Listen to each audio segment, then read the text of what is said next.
Hello, everybody. Welcome to the third session of the 100 Gigs Workshop. Great to have you, as always. Thank you for joining.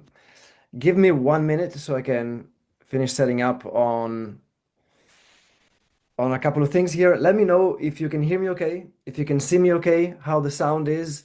Let me know where you are tuning in from. It's always good to see. You know, the beauty of technology, we can be all over the world and be almost in the same room here, which is pretty cool. So, great stuff. I'd love to know your takeaway. What is the thing you're the most excited about for today's session? Meaning, what is the thing you are hoping to get out of today's session? And your main takeaways from yesterday. Thank you. So, are you excited? I'd love to see your comments. Are you excited? Are you ready to start? Are you ready to start filling your calendar with the gigs you really want? And make this a very profitable and satisfying career that you can continue for years and years to come. This is a strategy that, when applied correctly, becomes very sustainable, actually, as long as you put the work in. So, are you excited to implement this? But also, are you willing to put the work in? Are you willing to put the work in and make this happen? As I said, I don't have the arrogance to say this is the only way. I'm sure there are other ways to make this happen, but I have the confidence that this strategy really works, because I've seen it with myself and I've seen it with a lot of my students. And as I said, this is a strategy that I learned from a lot of trial and error, being almost delusional, to prove all my family wrong, and getting a lot of coaches along the way. Life coaches. My first coach was a life and marketing coach, and marketing coaches separately, and a booking agent that was booking 1,500 gigs per year with his roster of artists. And I learned a lot from him, and I combined what I learned through my trial and error, my marketing coaches and my life coaches, and it was the best decision I made. When I first started with my first coach, I couldn't really afford it, or I thought I couldn't. And in retrospect, it was the best decision I've made, because that investment came back, I don't know how many X times, for sure, 20, 30, 40X time over the following 10 or 15 years after that first coaching session. And so, as I said, I basically had to figure out a way to make it happen. It was worth it.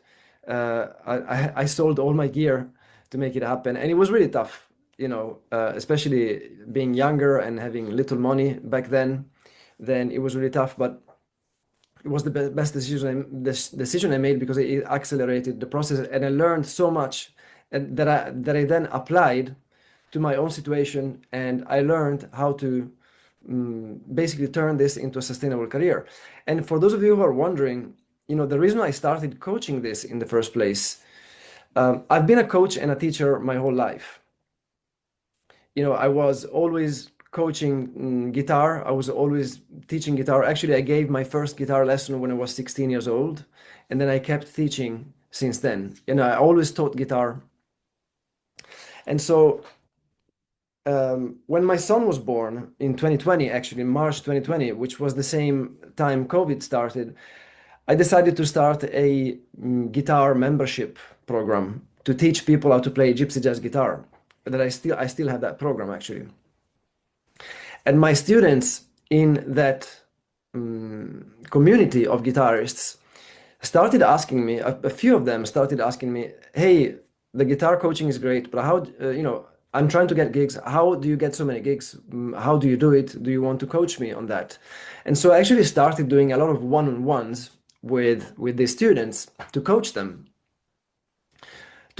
on basically how to get the gigs. And I put together this three pillar system that is the same thing that I had done for myself and see, okay, let's see if this works with my students. And it started with so many students on a one-on-one basis. I started getting more and more students, and I then eventually turned this into a program and into a system about 4 or 5 years ago.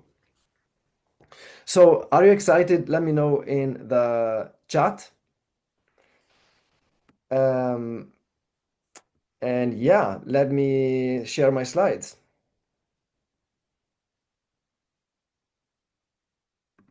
Let's start. Okay, so we looked at your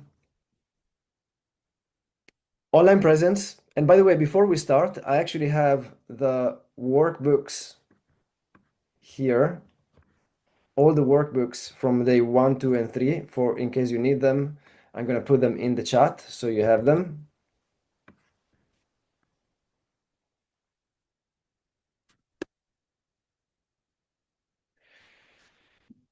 But of course, we are on the workbook for day 3 today. Okay, so let me go back to my share.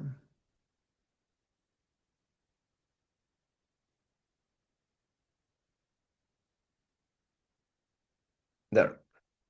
So as I said, this is a three-pillar strategy. We looked at day 1 was your online presence, day 2 was your marketing strategy, day 3 was filling your calendar with the gigs you really want, which is what we're going to cover today. Remember, this is a holistic strategy. Every part helps the other. You need great promotional assets. You need a way to grow your audience and create engagement on those assets so that you don't only show a potential booker great presence and great assets, but also a community, a bit of engagement around your project. And also what we talked about yesterday was this idea of 1,000 true fans, which we also talked about. It doesn't have to be 1,000. It can be 500 or 400. The round numbers are just to, for the math. And so in terms of your audience of fans, your marketing strategy in terms of your audience of fans means that not only you'll have engagement on your materials, it simplifies the promotion of all things. It means you don't have to rely on social media and so on and so forth. It also means that it's much easier to make a living, because then if you have 1,000 of those people who will, by definition of being super fans or true fans, purchase everything you put out, your only job is then to put out $100 worth of stuff per year. And I'm sure everybody can do that and much more. So if 1,000 people like that get $100 of stuff from you every year, that's your 100K a year from music. And that can be even just on top of the live performances. So that's day 1 and day 2. With those assets, today is fill your calendar with gigs. Fill your calendar with the gigs you really want. It's about building a long-term relationship with venues, festivals, and promoters who are a perfect fit for your music. And fill your calendar with the gigs you really want to turn your skills as a musician into a very profitable career. Are you excited? Let's go. I'm gonna start with a question which is to tease you a little bit, meaning, are you not getting the gigs your music deserves? Chances are that that's the case. And why do I start with that question? Of course, it goes without saying, if you do this, you must be good at what you do. And it goes without saying, I actually get a lot of comments on my ads for this workshop. One of my ads, I don't know if you've seen it, goes, talent does not equal gigs. It does not mean that you can be not talented to get good work. That's not what the message is. The message is that talent is not enough. So, but it goes without saying, you should be great at what you do. And again, the concept of talent, here we could go off a tangent, which I'm not going to do. Arguably talent isn't really a thing, or maybe just for a few individuals.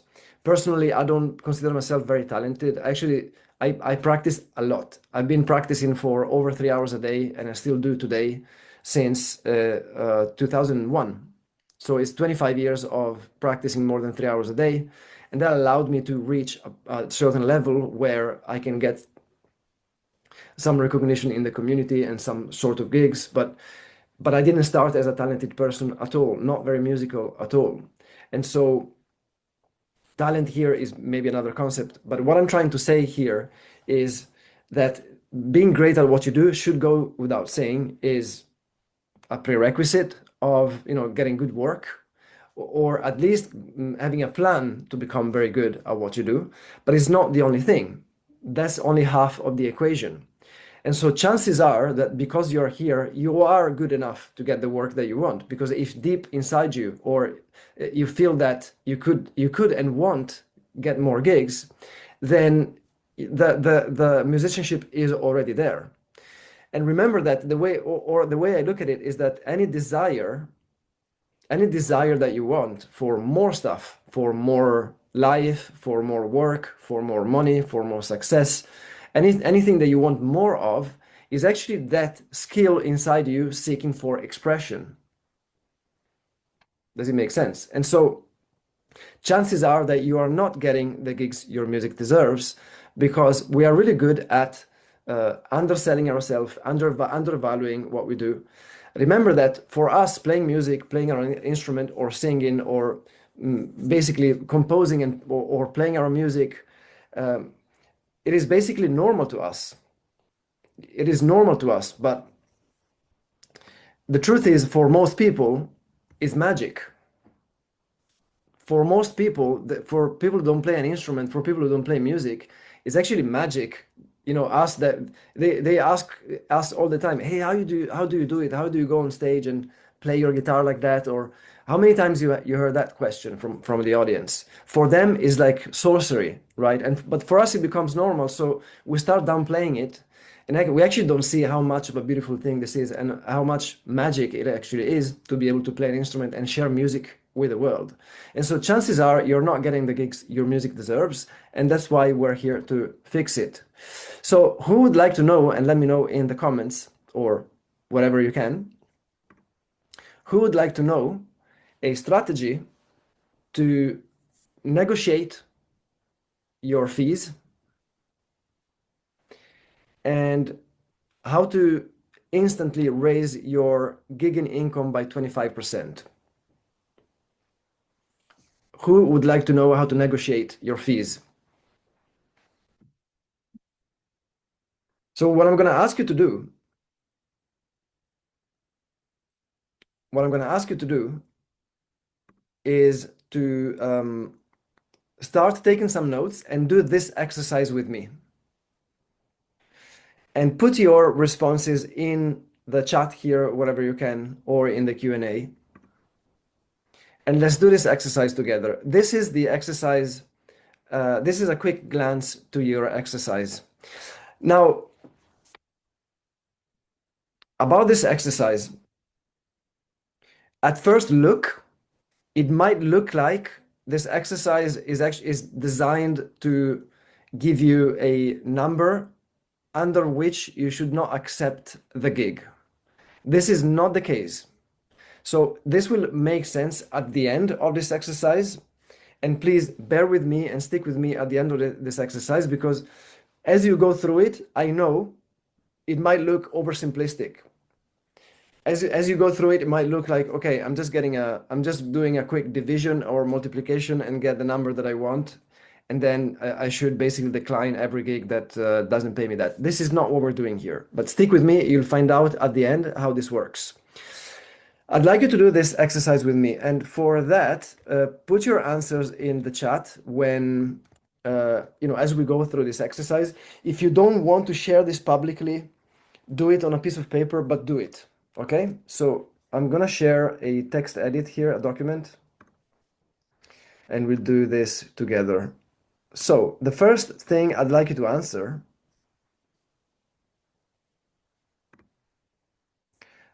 the first thing I'd like you to answer is this. I would like you to know your annual income goal from music, from playing live, from gigs. Your annual income goal from playing gigs, as you can see in the slides as well. So I'm going to type it with you and do the exercise with you. Sounds good? What is your annual income goal from gigs? Now, a few guidelines in terms of how to pick this number. Pick a number that feels exciting. It should be higher than what you earn now. It should feel exciting, yet realistic. For example, if you earn 80K from your music now, put 100, 110. If you earn 50K from your music, put 60, 65. If you earn 10K from your music per year, put 15, 20. Don't put 1.5 million. I'm not saying that it's not possible to earn 1.5 million a year from music. People do it, but um, it should feel realistic for where you are at right now. I'm all for law of attraction and manifestation, and I do believe that the right attitude and positive thinking will indeed manifest the life that you want. Because, of course, if you're negative and only think about the worst things, how can the good things happen? It's quite logical, actually. But I also think some law of attraction advice out there, it's a bit la la land, if you know what I mean. There's a lot of, meditate 1 hour a day and visualize your bank account with 1 million in it, and then it's going to happen. It's not how it works. It actually takes, that's only part of the equation. The other part of the equation is taking action. And so to set a goal that doesn't feel realistic is going to be is going to produce the opposite effect of you achieving it, because it's not going to sound realistic, and it's not going to sound achievable, it's not going to excite you, and it's just not going to do anything. That's why I recommend put an income goal here that it feels exciting, more than what you earn right now, yet achievable. So far, so good. For example, I'm going to play with some round numbers here.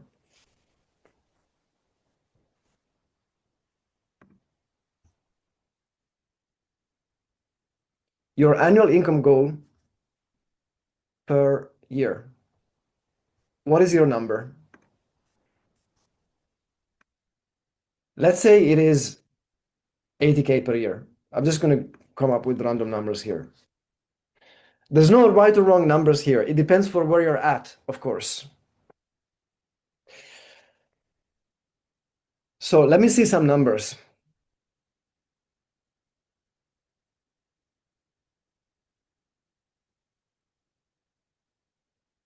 Let me see some numbers here. Or if you don't want to put them here in the chat, write them down on a piece of paper or on your own computer, but do it.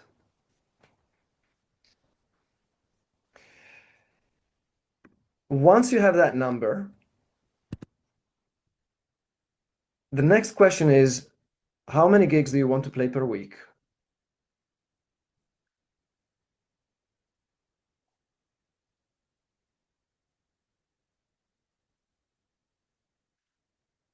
Again, as I said before, but I will repeat it just in case, this exercise is not to give you a number under which you should not accept the gig. It's way deeper and way more exciting than that.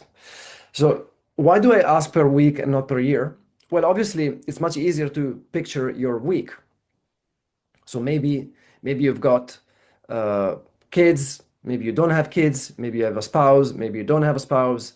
It's easy to picture how your week goes, and to say, okay, that's my average week. I could squeeze in 3, 4, 5 gigs, 6, 7. It's up to you. For example, I used to play 220 gigs per year. And so since I have kids, I've leaned more into the coaching side of things. Now I focus on the bigger gigs, the bigger opportunities, the festivals. I still apply to festivals all the time, and I work on my festivals a lot. But yeah, basically, it depends on your life situation. Now I've got kids. I don't want to be out 220 days a year. I do my tours and focus on the bigger opportunities. But for for my stage, the stage of my life, I want to be home with my kids as much as possible whilst I can, before it's going to be them not to want to see me anymore when they grow up. And so it depends. So picture your week and see how many gigs, according to my own life situation, would I want to play. So let's say it is 4 gigs. I'm just putting random numbers here. So the next thing you'll do with this is you multiply that number by 50. And I know we have 52 weeks in a year, but multiply by 50 just to give you a conservative scenario, base case scenario, or bear case even. A bear case scenario where maybe on 2 weeks you are sick, or maybe you don't want to gig, maybe you want to go on holiday, whatever it is. So multiply by 50, and that number will give you the gigs that you will play in a year. 4 times 50 is 200.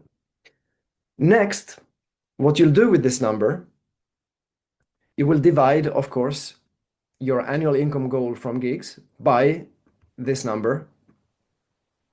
So 80K divided by 200 gives me $400. So if I do an average of 4 gigs per week at $400, I will reach my goal. Now, is this the exercise? Did we go through all of this just for this? No. This is where now the strategy starts. What is your number? Put it in the chat. What is your number here? What number did you get? Now, chances are this is going to be your anchor number, and print it out, put it on your fridge, put it in your office so that you always see it. But also, chances are you get a number that doesn't feel achievable. Depending, maybe you've put 100K here, and maybe you've put 2 gigs here, right? That now gives you 100. So you'd have to charge $1,000 per gig. I'm not saying charging $1,000 per gig is not possible. Actually, most of my festival gigs pay at least that nowadays. And I know I have a lot of students that charge, they get some gigs for way more than that even. One of the coaches in my program just closed his first 5K booking as a solo act for a private event. And so I'm not saying this number is not achievable, but again, we should always feel that follow that principle where the numbers that you get should feel achievable for where you are now and should still feel exciting. So maybe you got a huge number here for you right now. And so you might want to play with your number and adjust things a little bit. Say, okay, let me scale this down a bit, at least for the first year, maybe instead of 100. Yeah, maybe I'll be happy with 70. If I make 40 now, anyways, or if I make 0 now. And then I'm gonna get, okay, maybe I'd be happy with 3. Maybe I could do 3. And so you'll adjust your numbers until you get a number here, which is your anchor number, that feels achievable, yet still exciting. So what is your number? This is going to be your anchor number, okay? So this is how now the negotiation strategy starts.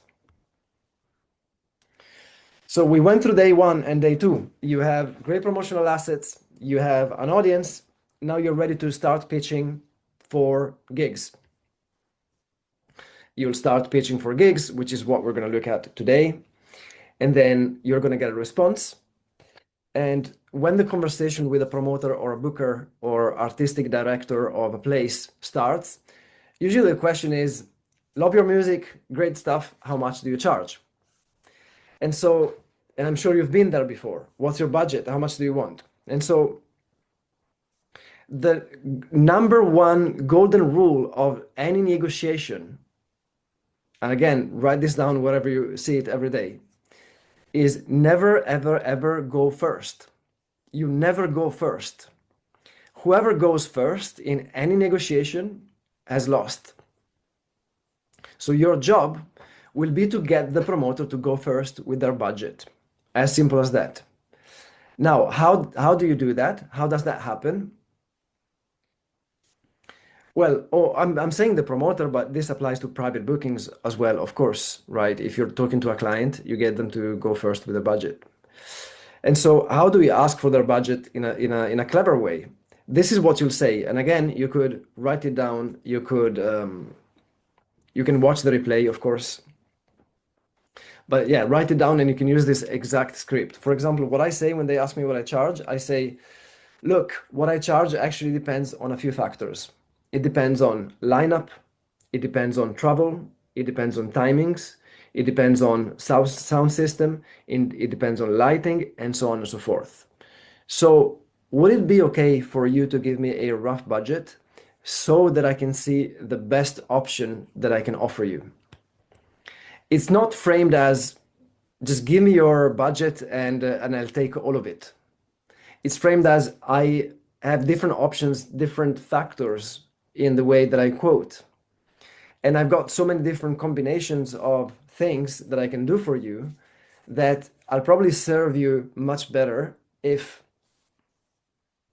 you give me a rough budget. I'll do the best I can to give you the best I have. That's the framing. And so at that point, four things can happen. One thing will be they ghost you and don't reply, so you'll do a follow-up. This happens rarely. Second option is that you lose the gig because of this strategy. Maybe they get upset because you said that. Again, very small chance. For transparency, it can happen. It can happen to lose the gig because you use this strategy. Maybe someone doesn't like that approach and starts ghosting you. The point is, it happens so very little times that if you still use this strategy for every booking, your average income will go up 25%. And I'll explain how in a second. And plus, on top of that, if someone ghosts you or gets upset because you ask for a budget, it's probably not someone you want to work with or who deserves your music, doesn't deserve your business, because this is normal business. It's actually five things that can happen. The third thing that can happen is they get back to you saying, no, you go first. I really want to know your budget. And this happens sometimes, at which point you'll just quote what you want, depending on how desperate you are for the gig, meaning how much you really want that gig. Or if you don't really need the gig, you can price higher and just see what happens. But then, most times what actually happens is they actually get back to you with a budget. And here you've got two scenarios. One scenario is that they quote a price that is way higher than what you were going to charge. And trust me, this happens most times because we're really good at undervaluing and underpricing. Most musicians feel like someone is doing us a favor to give us a gig. We feel so grateful. Oh, thank you, you gave me a gig.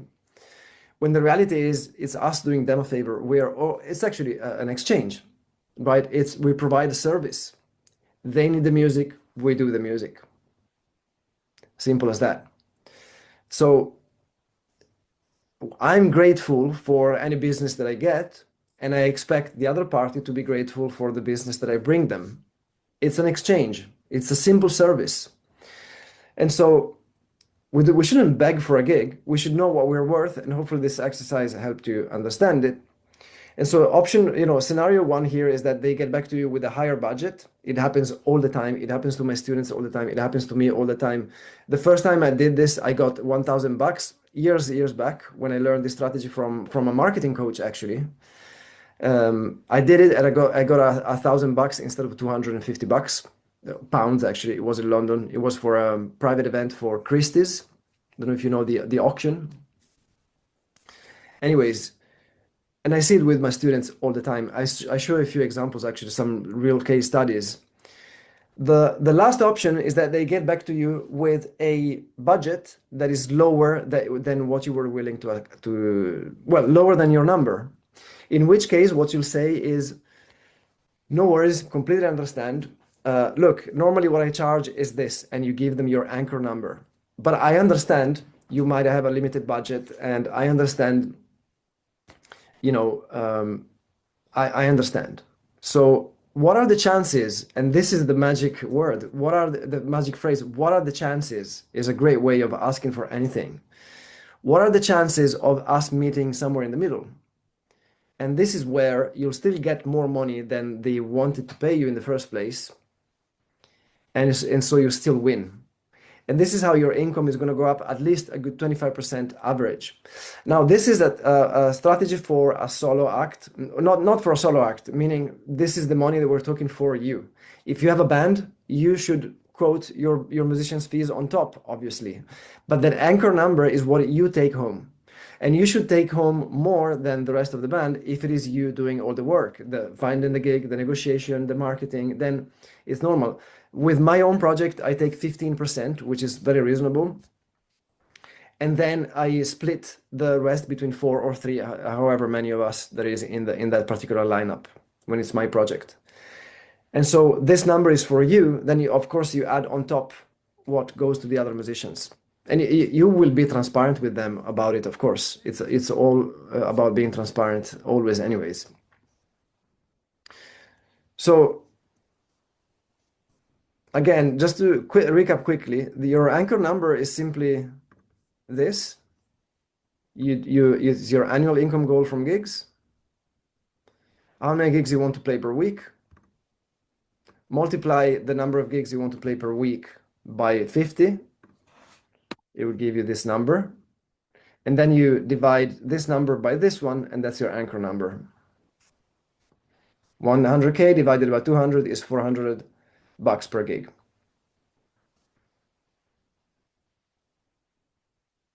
So far, so good. Are you excited to give this a go? Now, I wanted to start with this because then we're going to need this, of course, to move on to the rest of the strategy. And I actually got quite sophisticated when it comes to this strategy. And actually, because I market my own name when it comes to gigs, I market my project with my name. Sometimes the promoter doesn't even know what lineup I'm going to bring. It happened with a booking I did at the Isle of Wight recently in England. And I pitched my project to an art center, and they didn't have a big budget actually, but it was part of a tour, so I still took the gig. But they said we have $1,200 for the music. After I did all the negotiations, and I didn't even say what lineup I was going to bring, and so I said, okay, I'll do it as a duo. But they didn't even know that was going to come as a duo. They didn't ask what lineup. I said, this is my project. And so I went as a duo. And it's not like they were expecting a quartet and I showed up with a duo. It was very clear. It's my project. I do what I want. So yeah, that's how it works. Let's move on with the slides. And thanks for all the comments here. Hold on. Where is it? This is my student Gabriel. This is a cool story. So he got into a conversation with a client. This was a private client as well. And said, "Hey man, he told me, man, I got this great opportunity. What to do? What should I charge?" And of course, I said, "Don't go first, man. Don't go first, and let them go first." And this is the email that he got back. Good morning, Gabriel. Since we are still in the beginning of stages of planning, I do not yet have details ironed out. I would say we're most interested in ambient music, but may want something more lively as well. Probably no more than 4 musicians, under $10,000, please. And he was freaking out. He would have charged to 2,500 for his quartet. And then he's like, I just got a prospect reply, amazing feedback. What should be my next steps? And then he went ahead. He didn't charge the full K. Of course, it would be, not very professional to if a client says I've got 10K, you'll say, okay, it's 10K then. But he did this math and he calculated, so it's 9,900, sorry, 9,092.60. Now, for transparency, this was actually 2 gigs. It was one event, one client, but 2 gigs, one day after the other in a weekend, but still a great weekend, if you ask me. I see this all the time. This is my student Chad. Just wanted to say thank you to Filippo Lola and the team and share that I booked my first $800 gig. Before taking this course, I would have settled for 300, but let the promoter go first, as Filippo Dall'Asta teaches. This is great. It just happens all the time. Maybe you couldn't see. It was a bit small.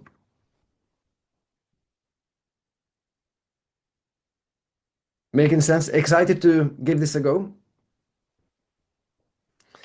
Now let's move on to the next section here, which is should you focus on venues or festivals? Before we do this, actually, if you are a band after private bookings, then the strategy still works. And I'm going to show you how this applies to private bookings.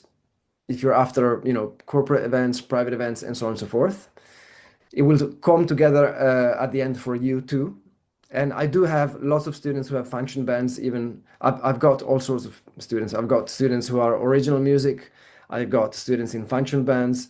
I've got a student who plays the flute through guitar pedals. I've got harpists. I've got all sorts of stuff. I've got rock bands. I've got singer-songwriters. I've got classical musicians. The strategy is very much the same. So let me start with this. Should you focus on venues or festivals? And why do I even ask in the first place? Why do I even bring this up in the first place? Because look, there is so much to do when it comes to the whole strategy. And in a musician's career, there is so much to do. And even the outreach and finding the right opportunities takes quite a bit of time. And so why would you spend time on something that has got smaller leverage than something else? So there are two cases here, and you can identify with either one or the other. You might be at a point in your career as a musician where you're actually already getting consistent bookings, maybe, or enough money from live music anyways. Maybe they call you as a dep, or maybe you step in for other people, or maybe venues already call you on a regular basis. Maybe you already have a decent career when it comes to this. And so in that case, I would recommend you actually only focus on festivals. Festivals or, bigger music venues, bigger opportunities. I wouldn't necessarily focus on the smaller stuff because especially festivals, I'm a big fan of playing festivals for a few different reasons. But the festivals are really what actually propels your career. And if you're not ready for festivals, I have a great strategy for you when it comes to this. So actually here there is advice for everyone, but starting from those who are already kind of, maybe they get enough traction with their music career and want the next level stuff, just put your time into festivals, right? For a few different reasons. Festivals are great because they will have a bigger budget. They have their own free audience for you. You don't have any of that bring people down BS. And it's free exposure as well as getting paid well. And they're a lot of fun actually. And they're great for your CV because then if you play loads of festivals, you become an act that plays festivals and the word spreads and you get invited to more and more. And, it's just more again, in terms of social proof, if you can have a great testimonial from a festival to put somewhere in your marketing, it's just great. It means you're going to get more business. Festivals have got a bigger budget and I get objections here as well, meaning I get people objecting. Actually, no, I know a festival that pays $100 per musicians. Yeah, there are also venues who invite musicians to play for free. There will be bad and good festivals. I'm talking generally speaking, they will have a bigger budget. For example, in Europe, we have France, and I do help my students, especially, I do work with a lot of US-based students. Most of my students are Australia, US, UK, and Canada. And so I got a big chunk of people across the pond. and a lot of them want help to come to Europe and play. And I always get them to start from France and with festivals. France is so good at investing into the arts. They have a massive budget, and they're usually government funded, all of these festivals. They have a massive budget for music. Think about this. If in France there is something called the intermittence, which is spelled intermittence, I guess you pronounce it like that.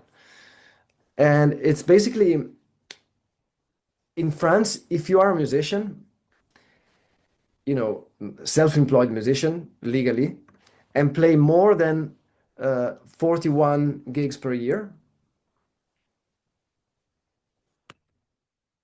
you get 1,500 bucks per month from the government on top of everything else you make. You get 1,500 bucks per month from the government just to be a musician. And all you have to do is be a self-employed musician and play 41 gigs per year. You know, legal gigs, meaning, you know, with an invoice and all of that. So that's why I love to start from France, but not the whole world is like that, unfortunately. But it shows festivals, you know, usually get funding, usually get all of that stuff, right? So they have a bigger budget. Second, they have a bigger audience. Festivals will have a bigger audience. It's free audience. And for you, you basically expose so many more people to your music like that. You expose so many more new people to your act and to your music. Now, what will your job be at a festival with your audience? Let me see if you learned something in this workshop so far. Let me see in the Q&A or in the chat.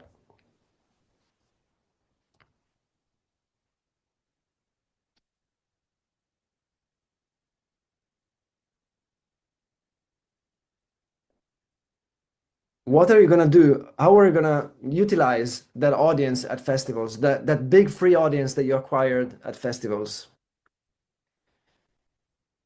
What is gonna be the thing you do? Well, obviously, it's gonna be promote your landing page and sending them to your mailing list.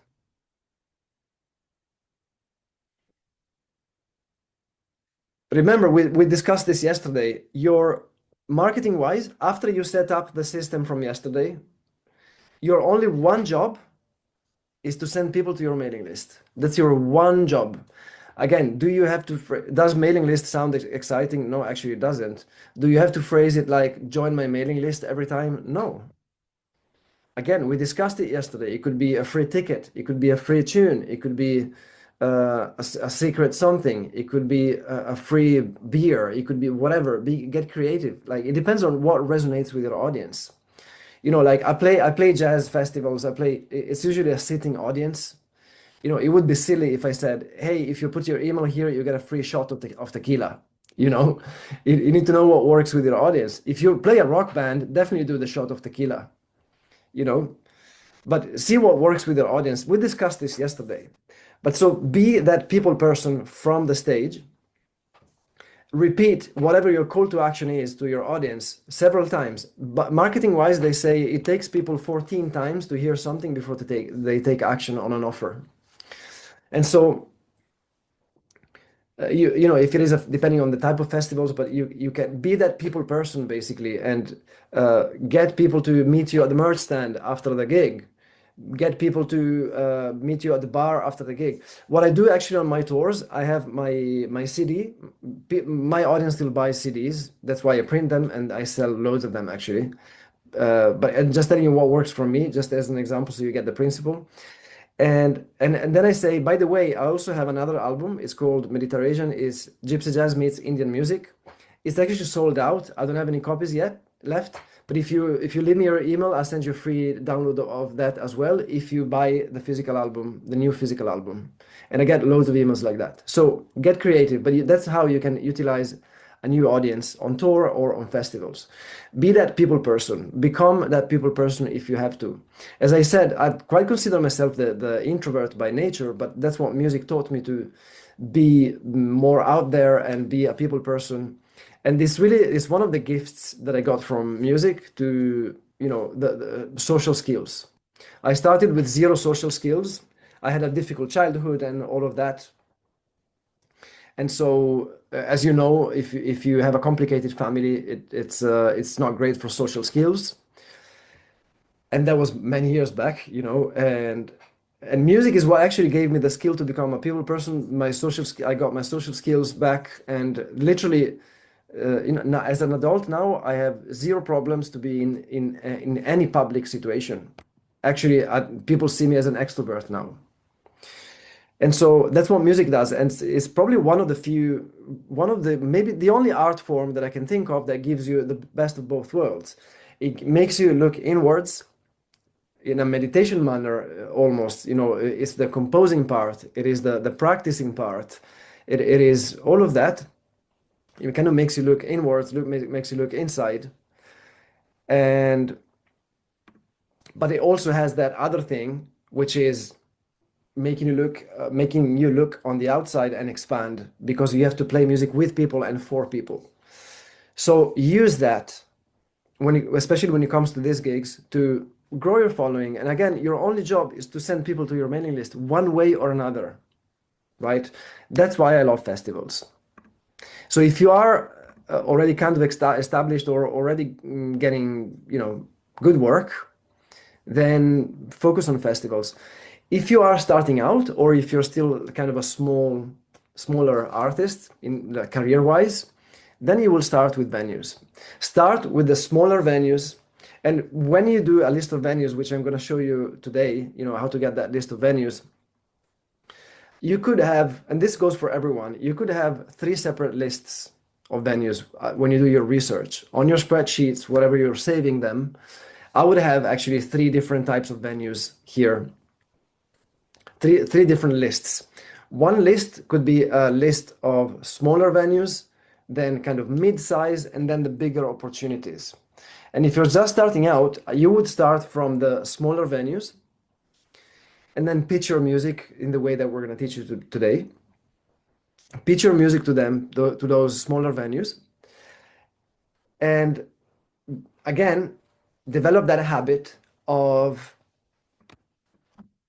gathering promotional materials at every gig. Make it a habit of learning how to film a good video of your performance. Make it a habit every time you will be filming your gig, every single time. Again, it becomes as natural as building your gear up. You will be setting up a tripod, learn how to film, learn how to do basic editing, or get a friend to do editing, film every single show. You'll get good at gathering promotional material. So you can start from a smaller venue, get great materials there, and then use that to get a slightly bigger venues, and then a slightly bigger one and a bigger one. You move to the mid-size venues, and then you go to the bigger venues with using that, leveraging on that promotional materials that you got, playing bigger and bigger and bigger stuff. But you can start small and you can start building it up. And it's actually, there's a lot of satisfaction in seeing your list of venues getting booked, but with a system. Remember, it's all about systems, and this is what successful artists do. They invest in systems and put their time into building systems. This is what successful musicians do. Starving artists, what they do, they just leave it to chance. They apply for a venue here or there, they don't track it, they don't follow up, they don't have a system, they don't track anything, and then they wonder why they're not getting the work. So, and as I was saying, there's a lot of satisfaction into seeing this, seeing your list of venues getting booked with a system and a particular order. Like, well, look, I'm moving, into bigger and bigger and bigger opportunities. And you, as I said, use your promotional materials that you gather at every gig to get the next big one. Making sense? Now, booking a gig does not happen on day one. And let me know if this resonates and if you're excited about what's next, which is the implementation part of this. So, booking a gig does not happen on day one. As I was saying, this is not a theory course. You need to watch it, but you need to implement it. This is an implementation workshop. It's not a theory course. These are proven things that I've seen, that come from real experience in the real world. And from experience with my students, seeing this happen over and over and over again over the past bunch of years for all sorts of different projects. So these are great principles that work as long as you put the work in. And booking a gig does not happen on day one. It starts by connecting with and motivating organizers many months before the club program is announced or the festival starts. That takes planning, preparation, and a decent strategy, especially if you don't want to waste too much time working on this. So, which promoter will really book you? There are many different music styles and niches, and you can see this just by glancing at the programs of clubs and festivals around the world.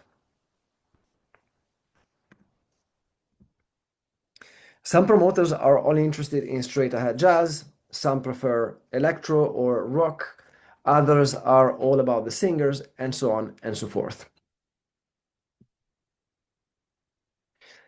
So, the idea here is do not pitch your project to all promoters randomly. And let me know in the chat box, are you guilty of this?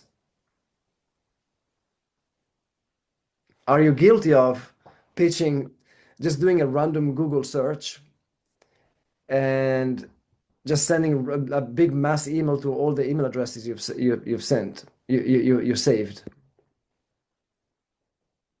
This is the key difference of what we're doing here, is way more intentional. It's detective work.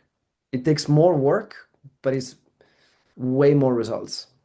Literally, we're looking at about 10 times more the bookings versus the typical way of doing things, which is just researching live music venue in my town and then just mass emailing the same email to everyone.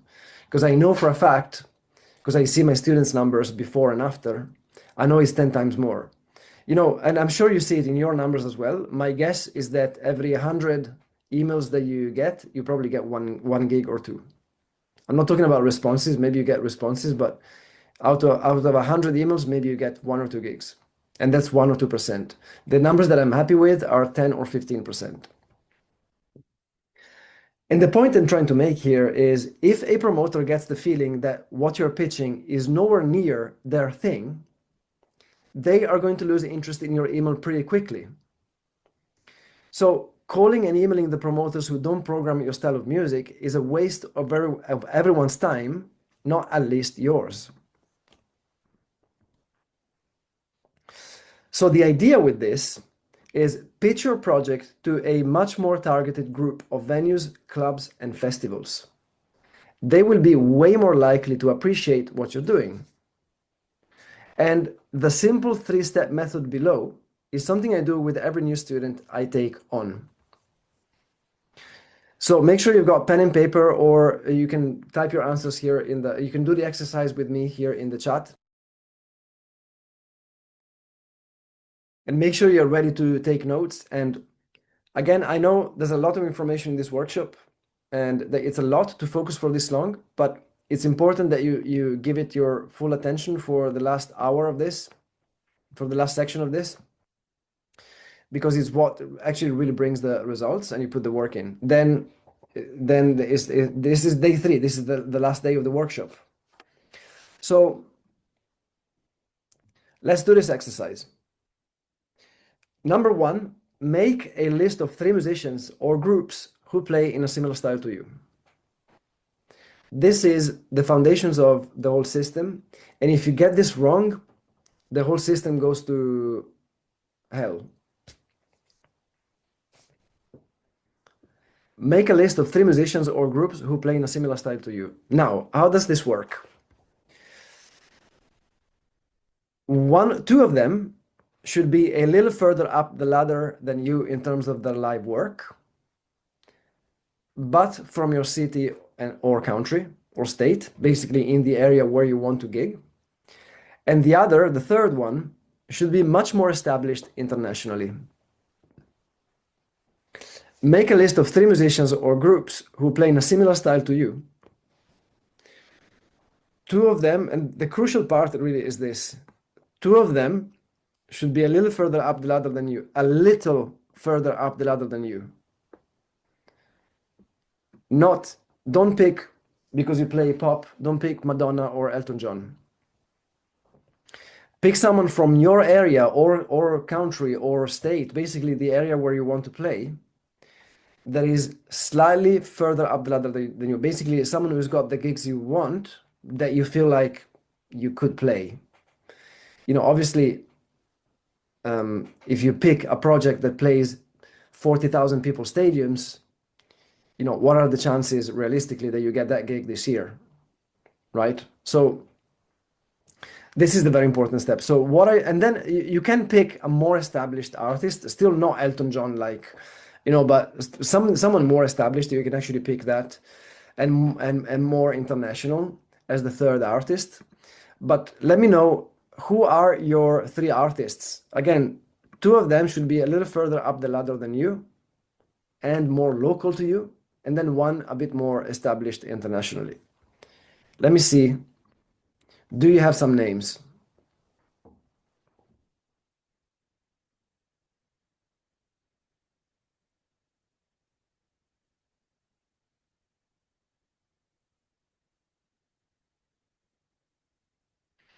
Don't pick huge names.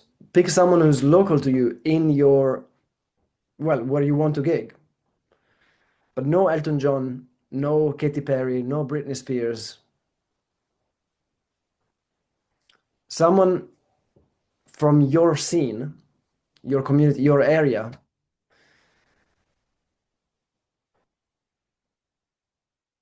a bit more established than you. Do you have those?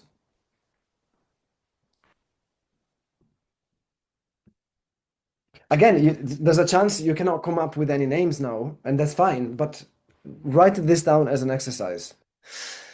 Excuse me. Now, something that I hear from students here in these workshops a lot is nobody sounds like me. And so it's impossible for me to find someone who sounds like me. And that might be even a good thing. When that happens,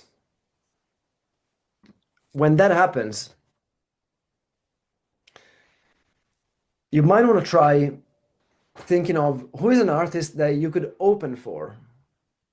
I'm not saying that you should then pursue the opening for this particular artist for a festival or something like that, but I'm just saying, in an ideal world, in your imagination, is there an act from where you are a bit more established than you that you could open for in an ideal world?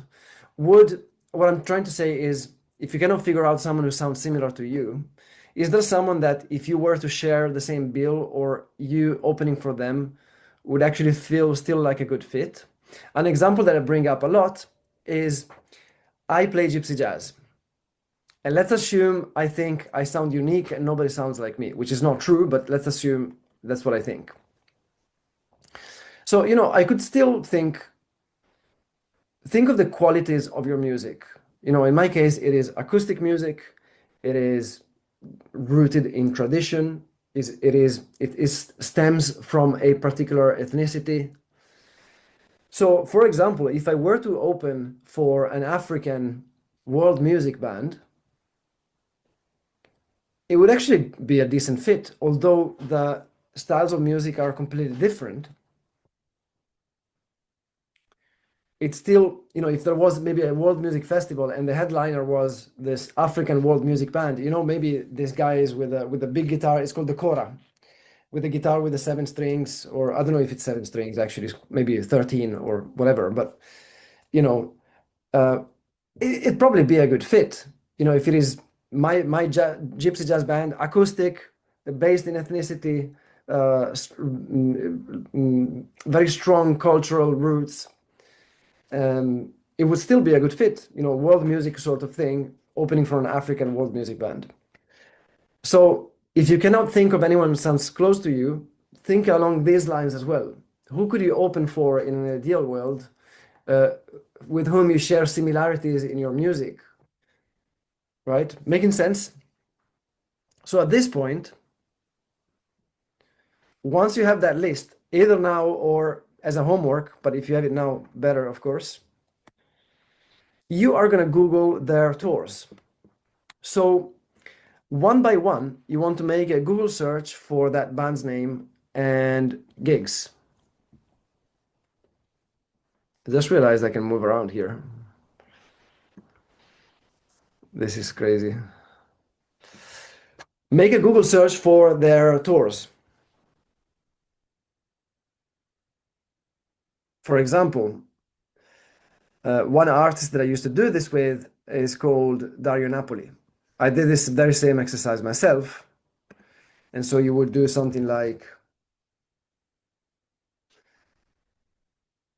actually, let me go. Sorry, just trying to share again. Thanks for your patience. You would Google him, Google those bands. In this case, this is a guy that I was using to get my own gigs. And so you will find the websites and you will find basically the gigs that they list. So the idea here, and it will go deeper, we'll go deeper with this strategy, but the main idea here and the plot twist, let's say, is that we want to start from the artists. It is a completely different approach than starting from the venues. Because if you start from the venues, you don't know if, in the first place, if you're going to be a good fit. If you start from the artist, the whole thing changes, and I'm going to show you how. Because the next step, after you do this, after you Google their tours, is to list their gigs. So you will go through the relevant pages and write down all the venues, clubs, and festivals that band or project has played for the last 2 to 3 years, as well as what they have coming up. Now, a great resource actually to streamline the process and to make things quicker, a great resource is Bands in Town. I don't know if you've heard that website, Bands in Town. So you would literally go to Bands in Town, look for on the website, look for that band's name or artist name, and you're actually going to be able to see past concerts there, which is a gold mine. So these are the past concerts for that guy. This is literally a gold mine for me. These are all the past gigs, and you can go back quite a bit actually. These are the all of the past gigs from this artist, and for every single one of these, which there's a lot there, festivals, great venues, for every single one of these, I know for a fact they're gonna love my music because they had this guy, and I know that for a fact they're gonna love my music. So this is a hyper targeted list of venues that are guaranteed to love what I do. How much faster is this than starting from venues and then filtering them, and maybe not even filtering them, just spend time randomly emailing them? We start from the artist. We go and see where they play. Bands in Town is a great resource. And then we want to, let me go back to this. Hope I'm not losing my voice. You will go through the relevant pages. And again, that was such a gold mine for me. That's all the venues that I can apply for and festivals that are all perfect. I'm not saying they're a good fit. They're actually perfect for my project. And you will write down all of the venues, clubs, and festivals the band has played for the last 2 to 3 years. Excuse me, as well as what they have coming up. So you do need to go back 2 to 3 years. So this is a lot of work, actually, but it is worth it. If I would tell you, and we'll go deeper into this, of course, but if I would tell you every venue, every 10 venues that you write down here, is going to be a gig for you, how many would you actually write down in retrospect? Probably a lot. You probably spend a lot of time doing this. You go through the relevant pages and write down all the venues, clubs, and festivals the band has played for the past 2 to 3 years. I know this is a lot of work, but then this is the work. Again, if you have a full-time job and your boss asks you to do something you don't like, you still do it. It's the same thing. So again, this is the difference between starving artists and thriving artists in all disciplines, actually, in all arts. You need people who are successful are willing to put in the work, even if they don't like it. And again, this is probably not as bad than working in a mine, to be honest. And I say this joke all the time because that was actually my first guitar teacher. He used to say that to me when I would say to him, "Man, this is hard." It's like, no, you're not working in a mine 7 days a week. You're just playing your guitar, dude. It's not hard. So just shut up and work, you know? And so that's the idea. I know it's work, but it's so much worth it. So this is an example here. This is my own list of festivals.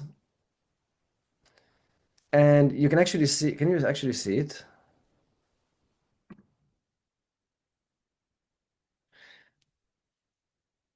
Look how well this works in terms of response rate, because these are all perfect for me. And festivals actually usually get a lower response rate than venues because they are booking only for a limited amount of time. And so I color code everything. This is orange means I've contacted them, but I didn't get a reply. Yellow means I contacted them and I did get a reply. And green means I got booked. So this is a sample with 1, 2, 3, 4, 5, 6, 7, 8, 9, 10, 11, 12, about 20 emails sent. Responses are all the yellow and the green ones. So 1, 2, 3, 4, 5, 40% pretty much. And 4 venues and 4 festivals booked. I actually have a better example here, a more current one. And I'm also going to walk you through a strategy that worked really, really well for me. And I'm going to share with you. It's a bit of a secret. No, I don't have any secrets. It's a joke, but where was it? UK tour. This was probably the most successful campaign I've done. This was crazy. This is from my UK tour. The color-coded ones are the ones I've contacted. No response here. A response, but no gig. Green means I got a gig. So the beautiful thing about this is that I started emailing in the earliest email was March 29th. And the last email was April 18th. It's not this year, of course. Um, this is another year. It's last year, actually. But so between March 29th and April 18th, how long is it? 2 weeks? Not even 3 weeks of emailing. And never more than 2 emails. So what I've done here, this is a very cool concept that I want to introduce you to. What I've done here, I used something called the with or without you energy. This is how it works. When I actually learned this from a podcast. It was a business podcast, not even about music.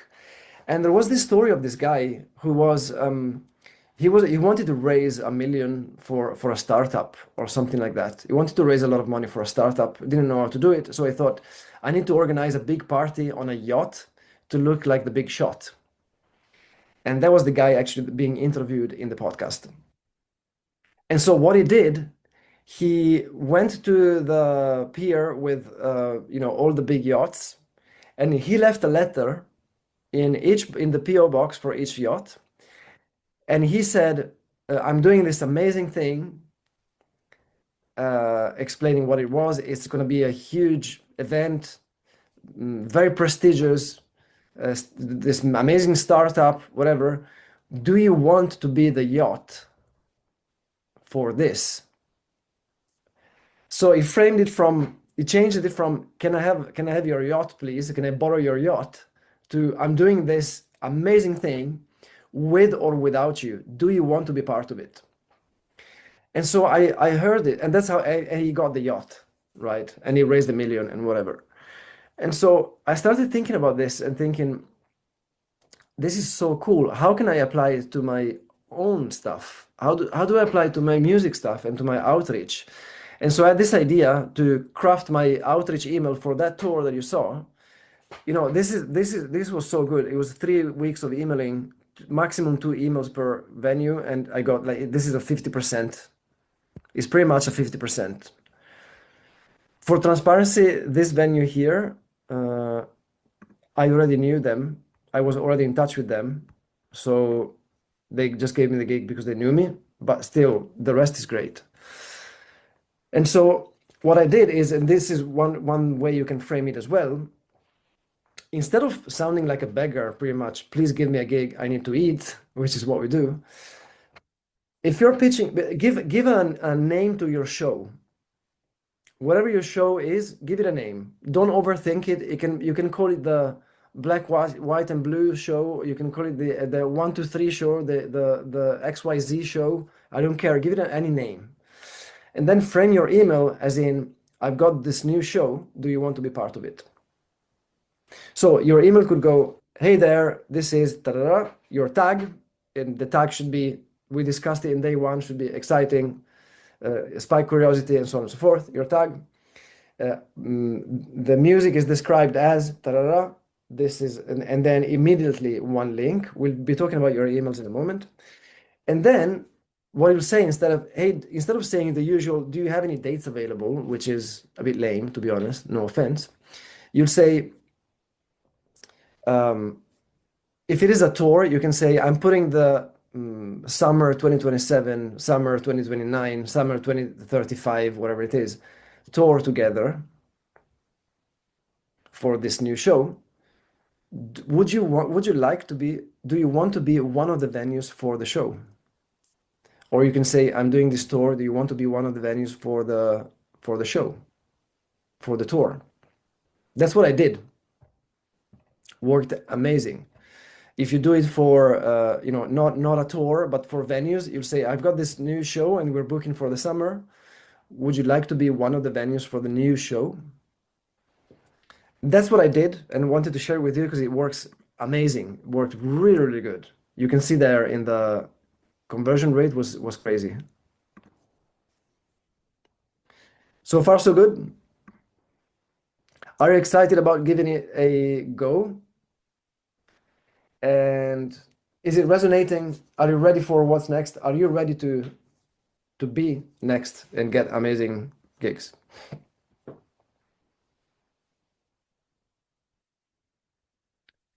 So here. Now, of course, once you've done this for all three, you have your main target list for pitching too. These are the promoters you should be focusing most of your efforts on. By booking the artists on your sample list, the promoters have proven that they are open to the sort of music you're making. And sure, they might not give you a gig straight away, but you can approach them with the confidence that they like what you're doing musically.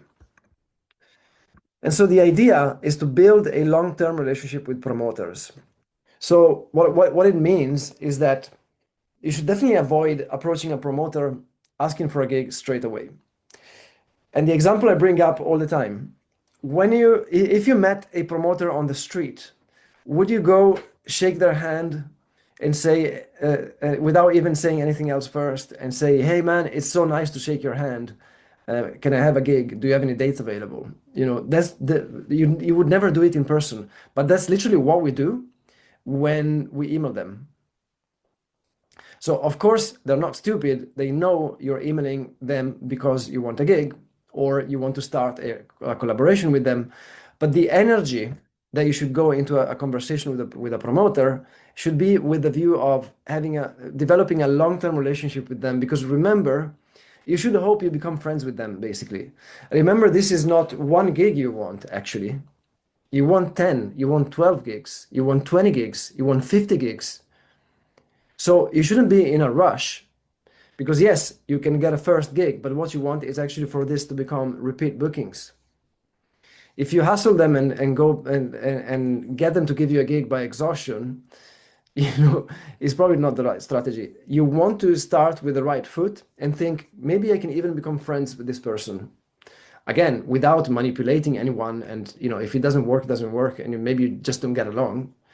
But the idea is to try and build a long-term relationship with promoters first. That's why in my emails, I never say, can I have a gig? Unless I use that with or without your energy, which is something I started testing recently. And, we do it with my students now. It's working great, but it's usually tied to an event or a new show or a tour. But if you're like going through your usual outreach and just to connect with promoters, I never finished the email saying, "Do you have any dates available?" I finished the email saying, "I'd love to hear your thoughts when you get a minute?" Question mark.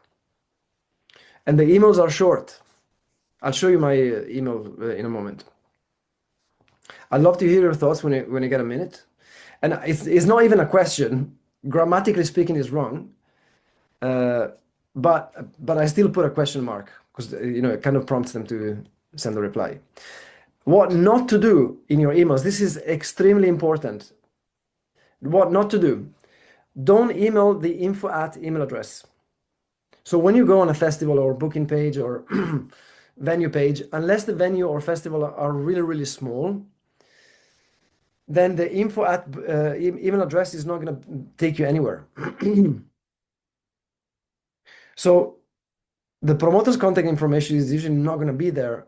And you should do your research when it comes to finding the right person in charge of the bookings. But the mistake a lot of musicians do, and that's why they don't get a response, even you go in and pitch for a festival or a venue, you go in the contact form and you go, there's the info at venue.com and you email them. The email is 90% of the times not going to the person in charge of the bookings. Here it takes detective work. There is not a one-fit-all solution. It's you needing to become a detective. LinkedIn is great. You can research articles about that venue. You can research the name of the venue plus artistic director. Then you'll find the first and last name. Then you go and Google that first and last name for the booker. And then you go and see if they have a personal website.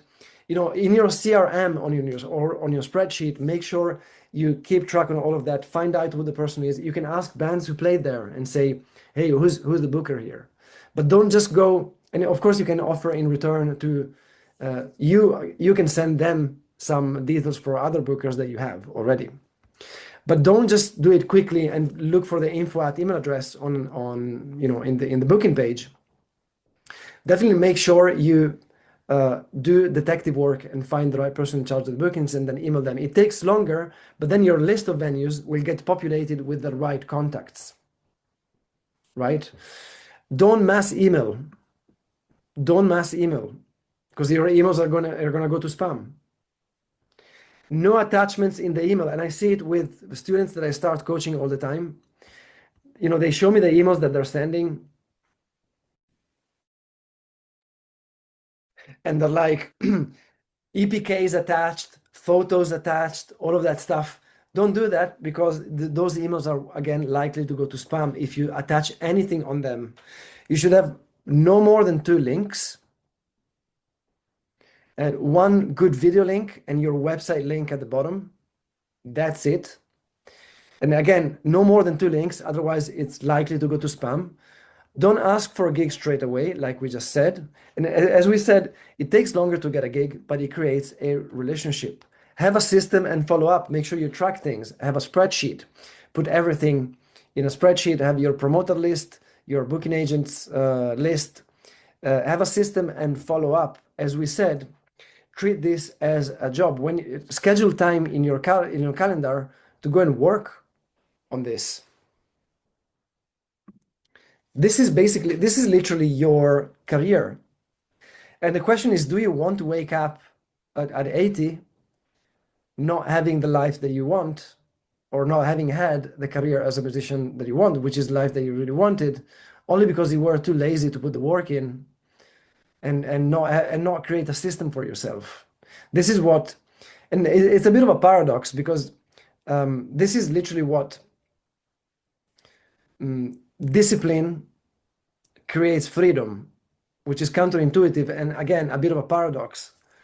But this is where having a system and make sure you follow up with people and write down when did I email them? Did I follow up? When did I follow up with what? And so on and so forth. Just like the email tracking we talked about yesterday and everything else. It's about having system.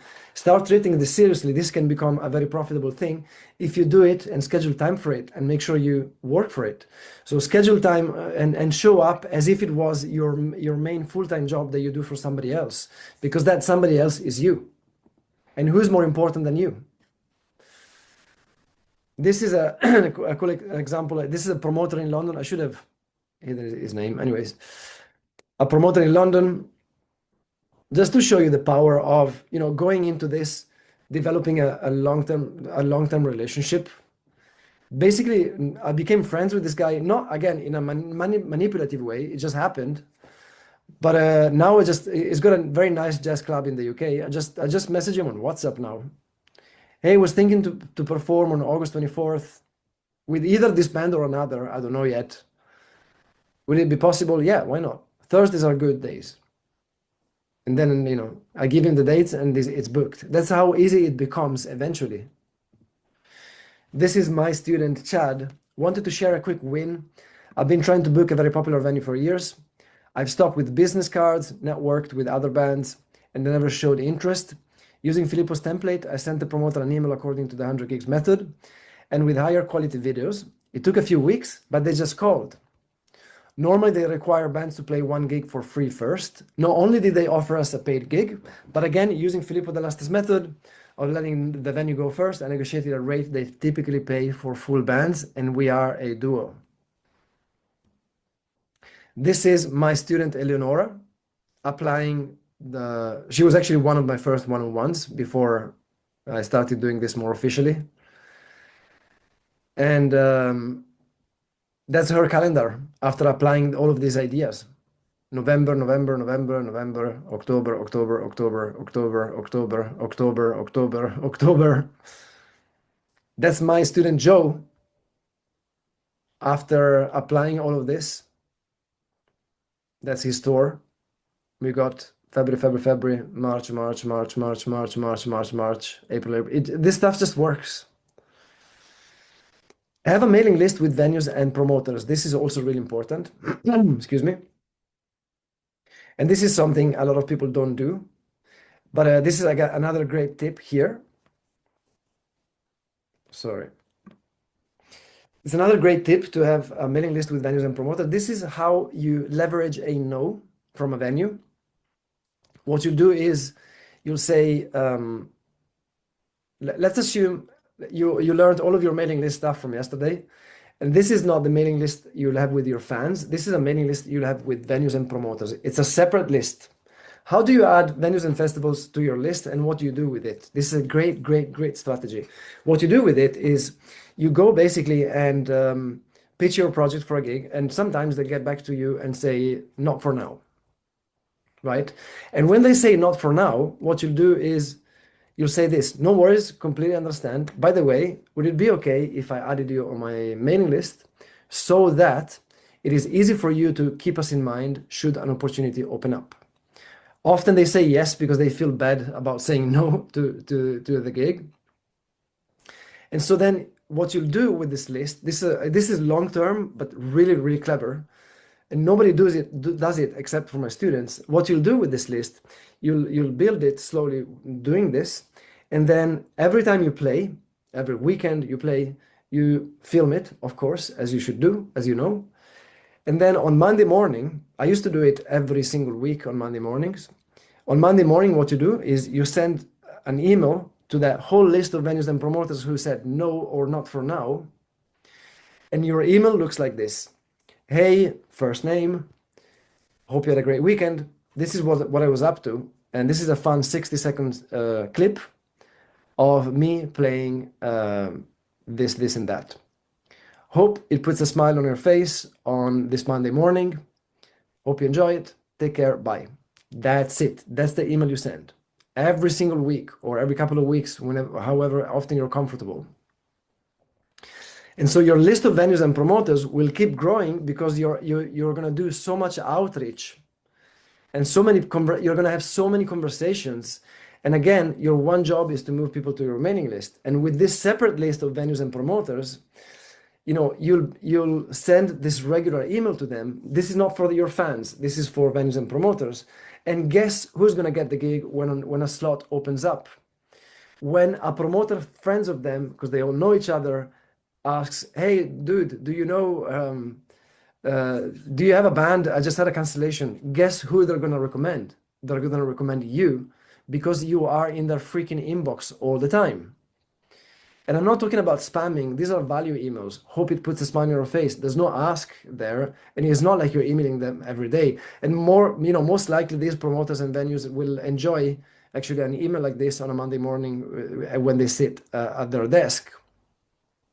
This is a very powerful strategy, very, very powerful, and it works amazing long term. If you implement all of this and you put this on top, it's a powerful booster to the whole thing. So, making sense? Excited about this? For private bookings, you basically want to repeat the whole process, but with agencies. What I'm saying is, we talked about the whole strategy about researching venues, about how to get in touch, all the best practices, and so on and so forth. If you only want private bookings, all you do is you take the very same strategy. Your promotional material content stays the same. What I'm saying is the content of day one, when we talked about your promotional materials, that stays exactly the same. Day two, growing an audience, your fans become your potential clients for private bookings. And the content of today, instead of saying venues and festivals, change that with agencies. And by agencies, I mean private event agencies. Those agencies that provide bookings for private events and provide music and musicians for private events. You basically want to get on their books. And then with those bookings, you get more and more private clients that you can then manage yourself. But without trying to overcomplicate this, literally, you go and research agencies and pitch your music to an agency rather than a venue. And this is the exact same system here. So the plan is to get your promotional material together, build your audience of fans, fill your calendar with an additional 8 to 10 gigs per month. And that's why it's called the 100 gigs workshop. At the very minimum, you should add those couple of more gigs per week to what you already have, and the bare minimum that is, and that's your 100 gigs, additional 100 gigs per year. And then, of course, if you want less, then sometimes people say, actually, great workshop, but I don't want 100 gigs. Then just say no, And so it's tailored to your situation, of course. And repeat to get more fans, to get more views, more music sales, more gigs, more fans, more views, more music sales, more gigs. And once you do that first round of these three pillars, the next ones are easy and, of course, scalable. And of course, you can delegate a lot of this stuff. Because when you create a system, this is the other value of creating a system. When you create a system, just trying to find the best format here. When you create the right system and you track stuff, then it's just easy to delegate the repetitive stuff that you don't enjoy doing. If you want to spend more time playing your music, it's easy to delegate stuff than when you have a system. And I'm actually a big fan of delegation. I've been studying delegation quite a lot. And a lot of the things that I do are delegated. I actually can spend more time practicing my guitar because I delegated a lot of this, including the outreach and so on and so forth. Because I have a system, it becomes easy to delegate. There's actually a way to delegate that makes you money. It makes you, instead of making you spend it, which sounds crazy, but it's actually how it works. And I actually do teach delegation inside some of my mentoring. Maybe you probably take a workshop just to teach the delegation side. What I'm trying to say is I'm a big fan, it works, and a lot of this stuff is actually easy to delegate once you've done the first heavy lifting yourself. Are you 100% committed to implement this and make it work no matter what? Let me know.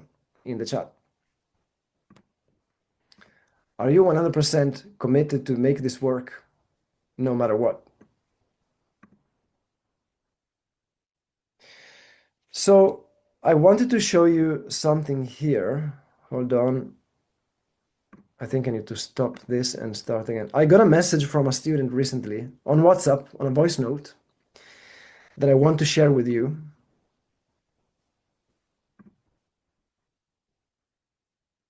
There you go. Because this is really, really cool. It made my day and I wanted to share with you because it basically shows you what's possible. Let me know if you can hear it. I played a $1,600 New Year's Eve gig and a $2,000 gig. A week later, did a $900 gig last night. And this is really cool, man. Thank you so much. Freaking awesome dudes. I appreciate you guys, even though they're so cool. So thanks for being you, man. And Anyway, just really cool because you know, this was the message. Just wanted to share with you because it shows you what's possible here, right? Show you what can happen once you put the work in. So let me go back to the share. You have three choices now. Let me know if you can see my screen still because I'm getting in a bit of a yes. You have three choices now. You can forget about this workshop and do nothing. Continue to do whatever you're doing right now, which is not bringing the results, and consume more and more content that just leaves you more overwhelmed. Or you can take what I shared with you during this workshop and figure it out on your own. You can do that, and I'll be more than happy if you get some awesome results, but it will definitely take you much more time and money to do everything on your own. And let's be real, we had 6 hours together so far, but it's not enough for time to give you everything. So if you go and try and implement this on your own, you'll probably have lots of questions. Questions like, how do I write the story section of my biography? This is something I get a lot. That specific part that answers what's in it for the audience. How do I get testimonials from a well-known musician who barely knows me? I get this question a lot. And I basically put the FAQs here. How do I know which video to lead with when I pitch a promoter? And at exactly which moment do I start the link? How do I build an EPK, one sheet, an info sheet that actually gets read? How do I write automated email sequences that what do the actual emails say and in what order? And how do I approach a podcast or radio host to get on their show? What exactly do I say? Or how do I contact the influencers on my list when I have something new? What is the exact approach and wording? How do I run a Facebook ad campaign to grow my mailing list? What is the setup, the copy, and the creative? How do I find the exact name and direct contact of the person in charge of the bookings? What are the specific steps once I've identified the venue? How do I write the actual first cold email? What are the exact words that get that 40% reply rate? How do I write touch 2 and touch 3 of my follow-up? What exactly do I say so I stay persistent without sounding desperate, which is the big issue with most musicians? How do I respond when a promoter says their budget is lower than my number? What are the exact words? How do I capture email addresses at a venue or festival? What exactly do I say at the mic or on stage or at the merch stand to get hundreds of people to sign up? How do I build a relationship with a promoter over time so that one gig turns into 10? And what does that communication look like month by month? How do I delegate my outreach work? What do I actually hand over? How do I train someone and how do I make sure it still sounds like me? And many more questions. So if you don't want to figure out all of these questions on your own,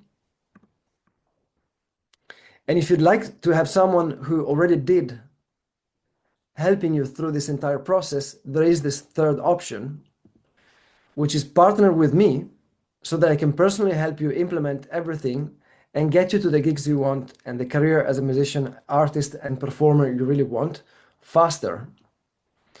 What if you could partner with someone who already has a proven and scalable process? And instead of buying just another online course without any real support, you would finally have someone personally mentor you and do everything with you. So today I'm looking to partner with 10 serious musicians who want to add the gigs they want to their calendar using my proven tour sampling system every single month. If you qualify, this is the important bit. If you qualify, I will not just teach you, but I'll personally mentor you and do everything with you. So this is how it's going to work. First, we will hop on a one-on-one call to create a specific game plan tailored to your specific situation according to where you are right now and clearly define your short-term and long-term goals. Then in this first phase, I'll personally help you create or improve your online visibility, your project, your biography, your promotional photos and videos, of course, your website, your social media profiles, and everything you need to have a top-notch industry standard online visibility. I'll even help you get testimonials and quotes from well-known players with a full-on training so that you can feature them on your website and social media and instantly elevate your status as an artist. We'll also get clear on the specific dollar target for your annual revenue from gigs and from your music. And what we'll do is we will reverse engineer the numbers so that we know exactly how many gigs, fans, and buyers we need to hit that target. Once you have complete clarity on your numbers and of course an impeccable online presence, then we'll move on to the next phase. And the next phase is we'll create your marketing strategy tailored to you specifically. So I'll help you create a marketing strategy tailored to your specific situation so that you can grow your audience of fans that will come to your shows, watch your videos, and buy your music. Every piece of content that you release will be consumed by a large audience of people who love your music. And I'll also give you my templates to build a landing page, to grow your mailing list, and my proven templates for your social media posts so you don't need to spend hours and hours building it out yourself. And I will give you my email templates, social media promo and post templates and ideas, landing page templates to capture your fans' email addresses, templates to contact podcasts and interviews, hosts, and much more. And I will personally help you get thousands of views on your videos and thousands of streams on your music. And then if needed, I'll also show you how to create a simple Facebook ad campaign, including the setup, ad creatives, and copy, and to grow your audience even faster and to get people to your gigs. And you really don't need a big budget for that. You can spend as little as $10 a day. And actually, recently with some of my students, we've been doing $5 a day and still get a very successful campaign. So at this point, you'll have an audience of fans and a rinse and repeat system to keep growing it. The third thing we're going to do is I'll personally help you fill your calendar with the gigs you want and make a very profitable career as a musician. This is going to be the third step that we're going to go through. And I'll give you my proven system to find the right venues and festivals that will love your music. I will personally help you to find the exact person in charge of the bookings. And on top of that, I give you my proven done-for-you email templates, the same that I use for myself, to optimize the response rate from promoters and build a long-lasting relationship with them so that they book you not once, but again and again. And yes, this is the exact same templates that has generated over 570 gigs for my students in the past 12 months. Not only that, but our team will be emailing venues and promoters for you. So what we'll do is we will research and handpick 150 venues, festivals, and promoters that are the right match for your project. And we will find the direct personal contact information of the actual decision maker, not that generic info@email address. And we will write and send every single outreach email and every follow-up for you on your behalf. At this point, you'll have an industry standard marketing material so that when promoters look you up online, they will be impressed by your professionalism. And to those who feel they don't have the right promotional material to join a program like this is actually the perfect time for you to jump in. You'll have a big audience of fans loving your music, so that every video you release will get lots of views, every album or song you release will get thousands of streams. And the amount of gigs you want in your calendar, and we've seen up to 10 additional monthly gigs after 6 months from our students, and the kind of gigs that you really want and you actually want is not going to be random gigs. And I'll even help you with my personal step-by-step guide to release your own album, from writing the songs to the release, including the marketing campaign, and if needed, a crowdfunding campaign to raise up to 12K to make the album, getting on podcasts, interviews, blogs, and radios, getting your music on Spotify playlists, growing and monetizing your YouTube channel, creating additional revenue with Patreon, delegating your admin work so that you can focus on your music. And there is a really, really, really cool thing that you don't want to miss. Is a fast action bonus only for the first 2 people who sign up. If you qualify, I will share how to find out if you qualify for this in a moment.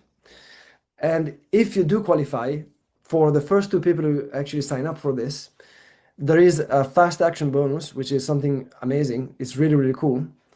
So only for the first 2 people who sign up, I wanted to do something very special for you. So I already contracted my web designer to build your website from scratch or redesign it so that it features all of the tools that we learned in this workshop, the landing pages, the email capture, the integration with the email marketing platform. And this will be made by a professional. She charged me 6K for my own website, and I will include that in your offer today for free. So you don't need to pay thousands of dollars and hire a web designer. It's all already there for you, and this will save you lots of time and money. And actually, I wanted to show you how these websites look because they look amazing, and I wanted to give you an idea of what the team does and how the websites look, so you can just take a quick look. I will not show you thousands of them, but a few so that you can get an idea. This is one website that we've built for our student Yael. They just look great. They have a great eye for this. They just have a great eye, and they're really fast. We've done one for our student Mark. They look really clean, really professional. They just look great. This is obviously my own website that you've seen, and my team also did it for me. So this is included in the offer for those who qualify.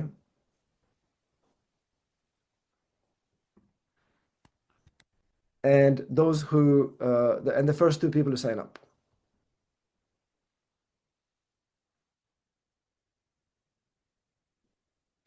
Now, here is how it's delivered. I do have different levels of access, but my standard plan includes the course, so you'll get lifetime access to the step-by-step online course that will show you everything you need to add the gigs you want to your calendar. It's up to you how many gigs you want, but we've seen up to 10 additional monthly gigs after 6 months to your calendar, and grow an audience of thousands of fans who buy your music, consume your content, and come to your shows. If you have a band, the whole band gets access to the course so that you can all be on the same page. And since a lot of people ask, this course is not the 100 gigs workshop you've just done. It is the full system with tens of hours of training, templates, worksheets, scripts, and examples. Think of the 100 gigs workshop time 50, basically. And again, this is not generic tips. It is the exact process I've tested in the real world with real emails, follow-ups, assets, and weekly actions that actually get gigs booked. You will not find this level of step-by-step implementation in a YouTube video or from a general AI-generated answer. Then you'll get weekly mentorship calls. So for 6 months, this is the exciting part. You'll be able to book group mentorship calls with our certified coaches, Lola Rutherford and Gio Barabadze. Lola Rutherford is a music business and mindset and visibility expert. And Gio is a multi-instrumentalist and performance specialist. So together, they'll personally answer your questions and provide tailored guidance to help you implement everything with confidence and zero guesswork. I have personally trained our coaches on all of my frameworks. Lola, her stage name is Lorena Dale, if you want to go and look her up. I've been working with her for 15 years, both as a musician and as a coach. And she's not just someone who teaches based on theory. She regularly performs on huge stages all over the world in front of thousands of people. She's on tour with DJ Sammy now, if you know who he is, sorry. And she worked with hundreds of clients in the music industry. She's a certified life coach as well.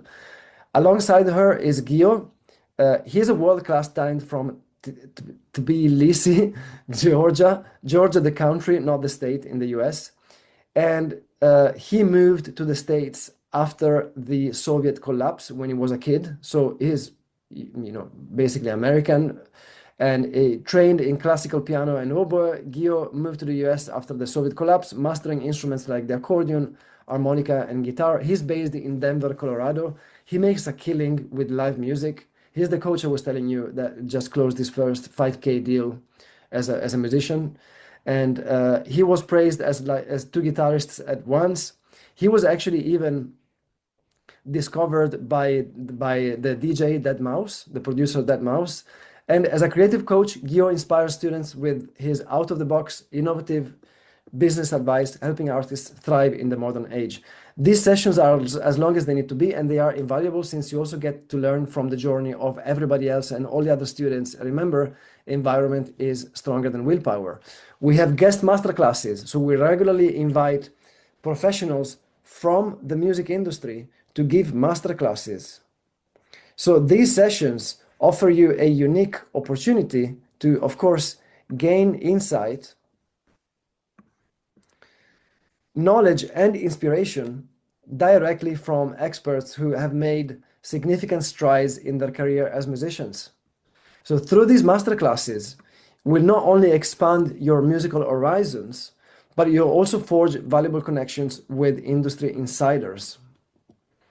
We have done for you resources as well, where you'll get everything you need to crush it with your online presence, promotion and gig booking, email templates, social media promo templates, proven done for you scripts to approach promoters and book your gigs, landing page templates to capture your fans' email addresses, and the list goes on. Scripts to reach out and get on podcasts, blogs, radios, and even contract templates to send to venues and festivals for when they book you. And this alone will save you hours of your time and eliminate all of the guesswork from the process.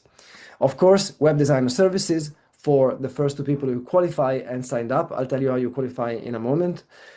And it features all of the tools that we learned in the 100 Gigs workshop, the landing pages, the email capture, integration with the email marketing platform, all of that.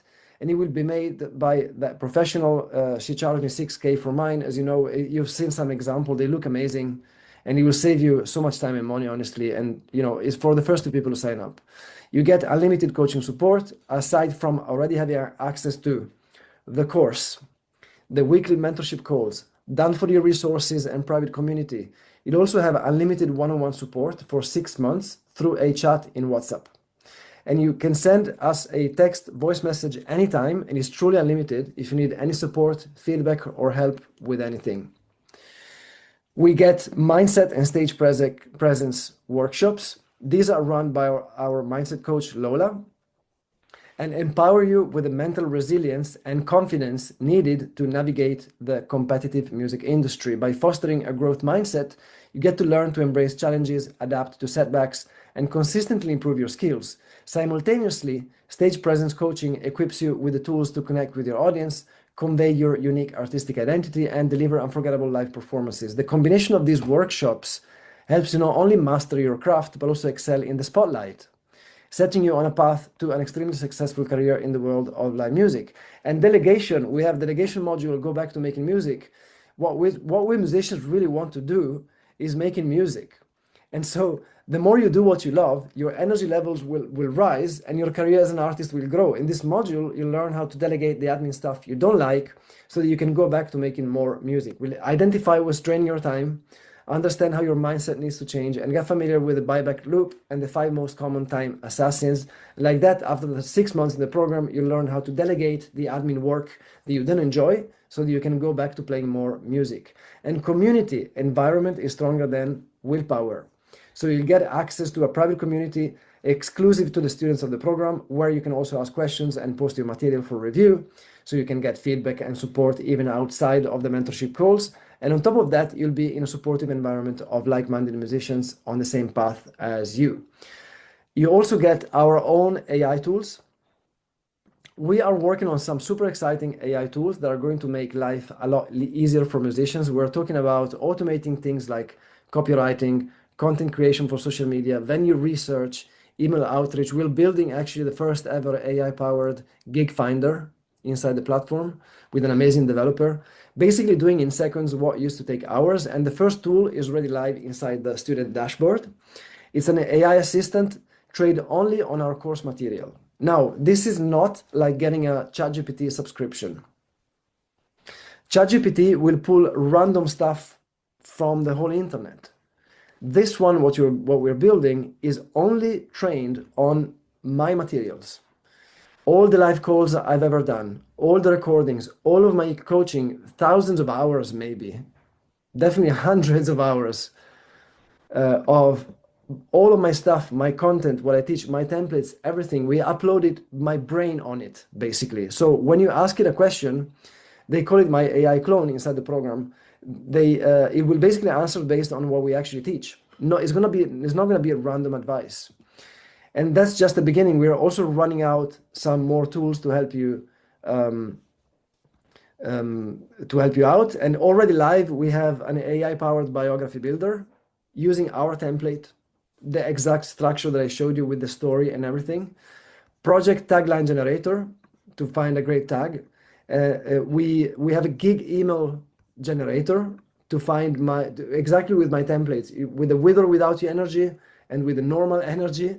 It generates your emails automatically because you actually fill in a profile with all of your details, your story, your links, everything about you, and then it pulls that information and uses only my coaching and my templates to design the perfect bio, tagline, and the emails to venues using exactly my templates. So it's super fast. And coming soon, we have social media content generator, similar artist identifier, an AI-powered gig finder together with promoter contact info. That's a great fit for your specific project based on the peer artists method. So we're building all of that. And it's very important here. Once everything is fully ready, the AI tools will become a monthly subscription for new students. But those who qualify and who join now will get lifetime access for free to all of these AI tools as well, and no extra cost ever.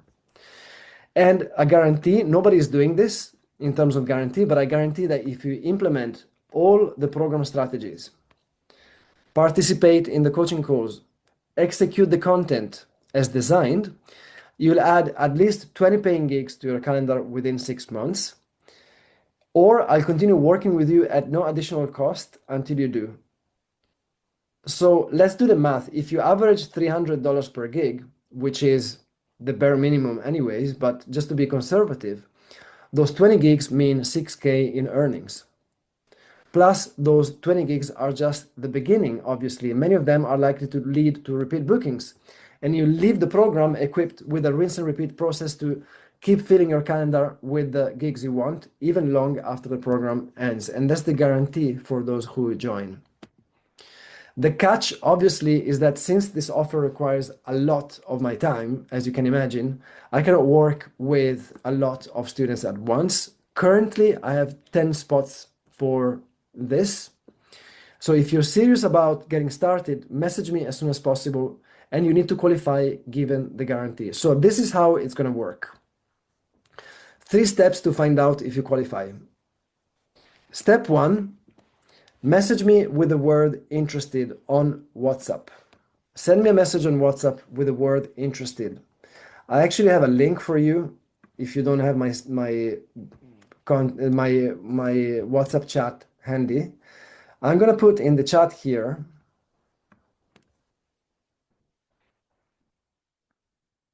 a link to message me interested. Or you can just message me straight on WhatsApp if you already have my WhatsApp.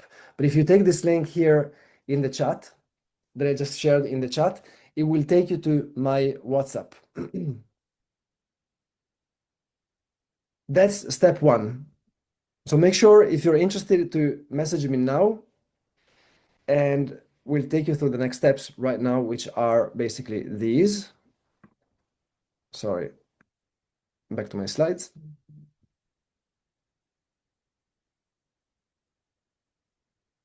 Second, when you do, I'll reach out to you to ask a few simple questions to see if you qualify.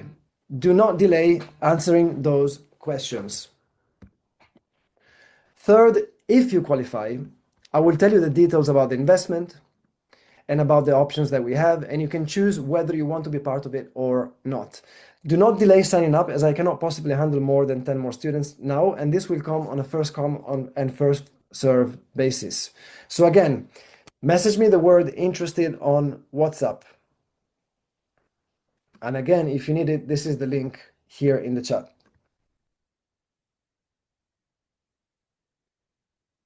When you do, just after the stream, so I'm also gonna ask you to stay online for this. I'm gonna ask you to stay online until, well, yeah, to basically wait until I finish the delivery of day 3, because I'm gonna do this on a first come, first serve basis. And also then, of course, it's evening time for me here. So in not long is also bedtime for the kids. Basically, if you don't message me now, you will not be able to, maybe the spots are gone by tomorrow when I'm back at my desk. So if you send me a message now, please stay online, and straight after the delivery of this, I will go back to my WhatsApp and start chatting with you, and I will tell you the details about the investment if you qualify. I'll ask you a few questions, and I'll tell you about the options that we have, and you can choose whether you want to be part of it or not. Do not delay signing up. As I said, I cannot possibly handle more than 10 more students now, and this will come, first served basis. So if you qualify, you can join a community of more than 300 musicians who have added an average of 8 to 10 paying gigs per month to their calendar. So message me interested if you're tired of not booking enough gigs, if you're tired of struggling as a musician and not having the career that you deserve, and if you'd like to join and get similar results as the musicians in our community. This is some results that you can see actually from musicians in our community. This is Michael going, I'm very proud to announce Special Force, that's his project, has been selected and confirmed to play at the prestigious 2026 Folk Life Festival. We're not playing a little tucked away Armory stage. Excuse me. We're playing the Mural Amphitheater main stage at Friday, Tarara, etc. Thank you. I could not have achieved this without your program and team. This is some more feedback inside the community. It's mainly treating my art more as a business. The art, I easily have my 10,000 hours of mastery, and then some. Growing the business side, not so much. It has always been a struggle in many ways. I think I got caught up in the mindset that it was normal for musicians, or that I was incapable of earning higher dollar amounts. With the help of the coaches here and drawing inspiration from the many successful musicians in the program, it's really rekindled my drive to succeed and not just get by. That's an email actually I got recently from our student Al. It's exciting to say I'm on track to hit 100 gigs this year for the first time ever. That's my student Joe. I showed you actually before. That was after the 6 months with us. That's his calendar. That's another feedback from one of our students in our community. I immediately saw the results of changing my attitude towards venues and promoters to see them as potential friends rather than business associates I'm trying to impress. After a long break in booking, I got 2 gigs booked, and I'm seeing so much potential to build connections with my musical network. That's my student Chad. Booked my first $800 gig. Before taking this course, I would have settled for 300. That's our student Shiri, and actually, I would like to uh, show you the video, but I need to go somewhere else. There it is.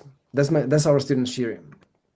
And the guy said, "Oh my God, this is so great. Do you think she would want to perform in our venue?" And it's a big venue. So it's like, it's kind of coming to me in It's different ways, working. which is really great. Yeah, it's really working. And it's being a little less afraid to put myself out there. It's like, this is what I'm doing right now for, better or worse. That's what I have to, you know, that's it. That's what I have to offer, and trust that it's good enough and put myself out there. So yeah, the response is really good so far. And um, that place I booked that we were kind of talking via WhatsApp last week, it was amazing because it was a no. It started as a no, and then it Yeah. ended up as like, I have a gig there in August. It's like, that's it. We booked it. So yeah, that was really cool. She's great. She's in Saratoga Springs. And let me go back to this. We've got so many, honestly. That's Q from Canada, Quinton. I've now hit incredible sustainability in live performances, all of which I never thought was possible, and all of which I could not have come close to achieving without this life-changing program, group, and team. Again, that Shiri, just want to let you know that they accepted my proposal and I got the gig. I proposed 850 plus 2 hotel rooms. Very special thank you. Your advice paid off in less than 24 hours. I just booked a festival for 3 times. And actually, no, there's a full stop by accident. I just booked a festival for 3 times what I would have charged just because I asked for their budget first.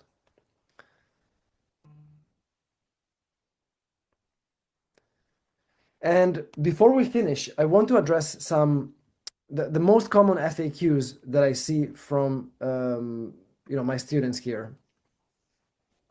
These are the most common ones, and I've included them here. And if you got more questions about this, by the way, you can definitely put it in the Q&A if you want my team to answer something quickly right now. But anyways, these are some common questions that I get, and I think they're important to.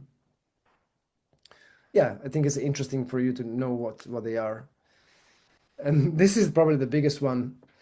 Do I really need coaching? Well, yeah.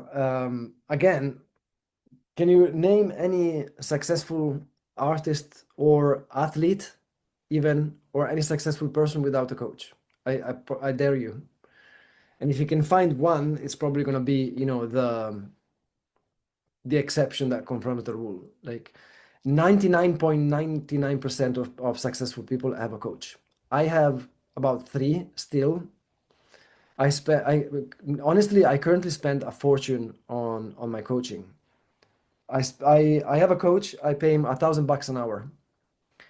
We don't meet every week, definitely not.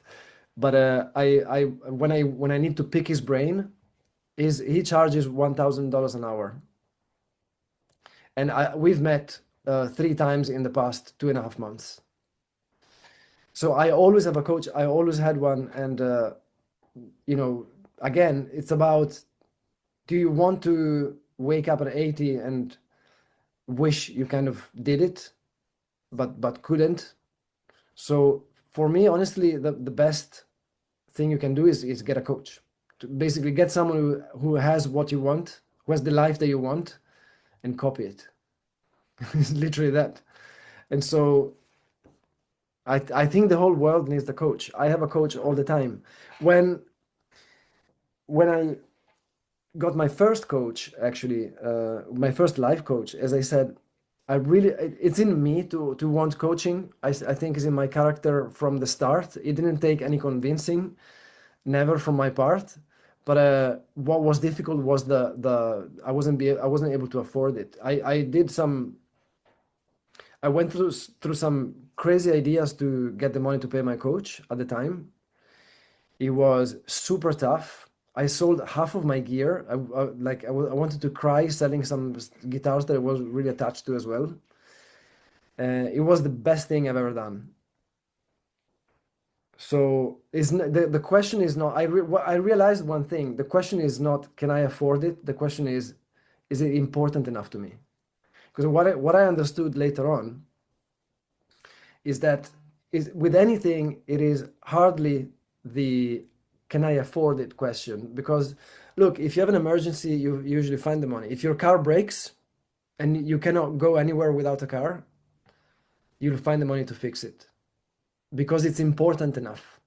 So the question is not, can I afford it? The question is it important enough to me? Or let's say, another way of putting this is that let's assume you were a big fan of cars. Let's say you are a big fan of cars and your favorite car in the world is a Lamborghini. And let's assume someone puts in front of you a Lamborghini and it tells you you can have it for 10K. You probably go and find it. That's my point. So what I learned on myself, honestly, often the question is not can I afford it, but is it important enough to me? How exactly does the course work and how much time will it take? Look, we have different levels of access. The is 6 months coaching, the normal one. How much time will it take? We recommend you have 5 hours per week to put into this. If you can put less time, but then you'll have slower results. If you have 5 hours a week to put work into this and are focused and hardworking and coachable, we will start seeing results usually for you around the 2.5, 3.5 month mark. Meaning that's when you start seeing some good gigs coming in, and then it's just going to snowball from there. But that is, of course, you have to qualify, and provided you are an action taker, providing you're coachable and you take action. You need to take action, obviously, to make this work. If you follow the advice, it's actually quite quick, as long as you have that time of about 5 hours a week to put in, then happy days. How fast will I see the results from the course? Actually, I just answered it. What if I don't have the money right now? Again, well, I kind of addressed it before when I was telling you about the can I afford it or is it important enough? But in practical terms, I don't know if the prices will stay the same. We'll have that discussion if you qualify. We have different levels of access anyways, but I cannot guarantee the same thing will be available in 6 months' time or in a year time, because my coaching and my programs evolve. So I don't know whether I'll still be taking new people in or what I will be doing then. So, chances are yes, of course. And I will always be with my students until we deliver the results. But in terms of new signups, we cannot be sure, first of all, whether we don't increase the prices. We actually increase them all the time, because we increase them often. What I'm saying is because we add things that we deliver, and so the team gets bigger and we can deliver more and more stuff. Now we added this service where we reach out to venues for you, which is amazing. So there's always a chance maybe to join later, but it maybe be different conditions, different investment, and all of that, likely higher. And I don't know whether it'd be the same spots. Does the course work for any style of music? Yeah, I mean, I also explained this before during the workshop. We have so many different types of artists. We have classical musicians, we've got singer-songwriters. We have, as I said, we have a student that plays guitar, the flute through guitar pedals. We have a student who is a harpist and sings. We have function bands. We've got rock bands. We've got all sorts. So again, if any of this might be of interest, if you're interested to see if you qualify, I'm dropping the link again in the chat. And we can see if this works for you or not.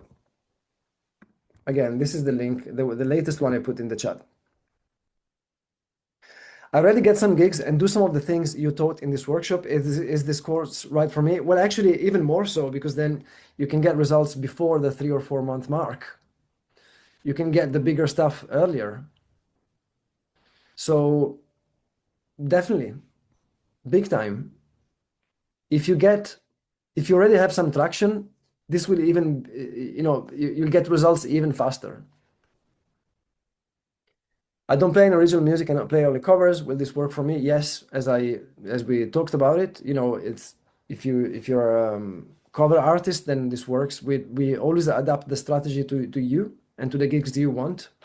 So it's personalized to you. I have cover artists, I have original artists, I've got all sorts. Will the course teach me to target the big stages and festivals? Of course. That's what the whole thing is about. But again, having said that, as I just said, it is tailored to your situation. So maybe, maybe you don't feel ready for the big stages or festivals, or maybe it will even be us to tell you, look, you're not ready for the big stages and festivals. Let's scale it down and target the smaller stuff first, so that we can build stronger foundations, great promotional materials, and then we can build it up and reach out to the big stages and festivals later.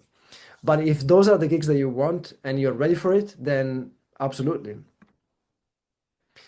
I have more than one band project. Will the course work for me? Yes, but we always recommend to go through this with one project, pretty much like the same advice I gave you during day one of the workshop. So I recommend you go through this with one project. If you, of course, you're more than welcome to then take what you learn once you've created a system and you systematized it, let's say, and you're more than welcome to take what you learn and then apply it to a new project. But it's much faster and much easier to do it one project at a time, because if you try to do 2 things at the same time or 3 things at the same time, you'll encounter so many different roadblocks that and for different reasons as well, your progress will stall and will be at different paces with all the projects, and it's just not an efficient way of doing things. It's one thing at a time. And actually, I saw a very cool study on what was it? Multitasking.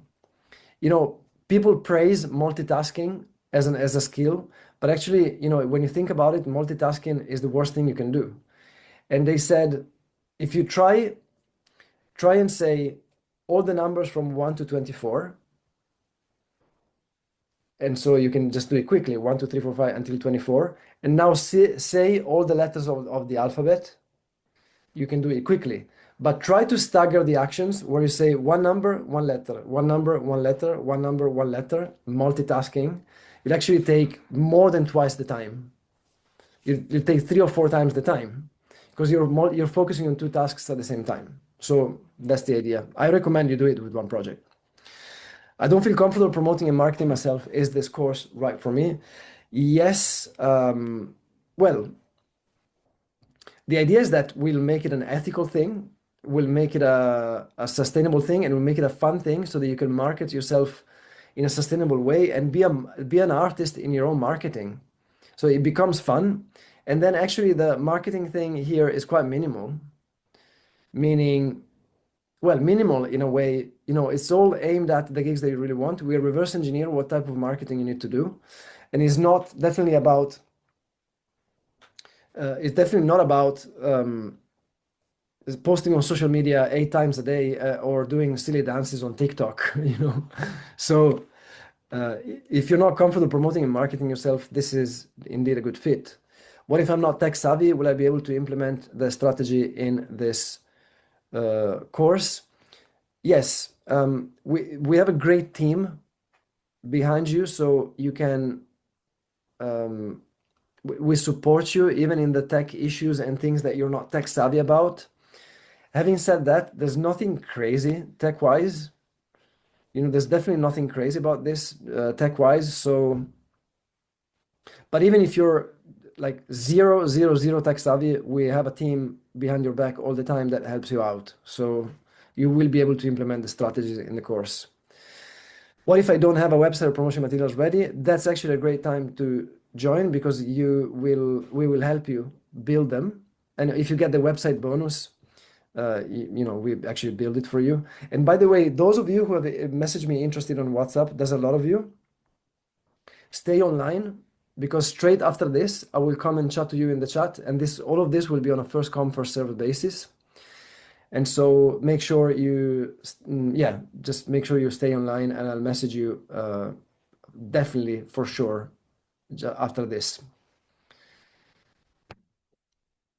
Is the program up to date with the latest and most effective strategies for promoting myself and my music? Yes, you actually get lifetime access to the platform aside of the coaching. So, and we update it all the time with new materials, new stuff. If something changes, we update it. We record materials, trainings, new templates and stuff like that. Especially when it comes to AI now, there's a lot of new information out there, new strategies. So we update it all the time. And that's why we even built our own AI tools there. I hate doing admin on social media. Is the program right for me? Same. If you hate admin, we actually teach you how to streamline the process and then eventually even delegate. But if you can use a Google Sheet, then you can do admin here. Is there any support available if I need help with something? You have so much support here. You have an incredible amount of support. And so anything you need, you get support. Anything of any nature when it comes to your music career, anything you get support with. So yes.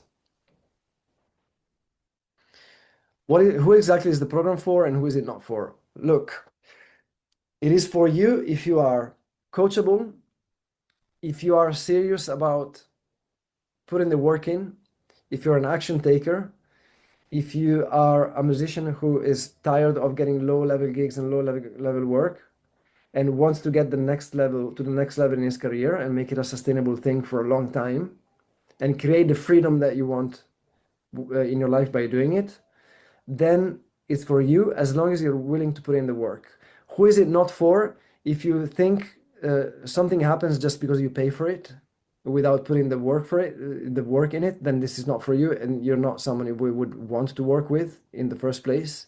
You need to be an action taker, coachable, be positive.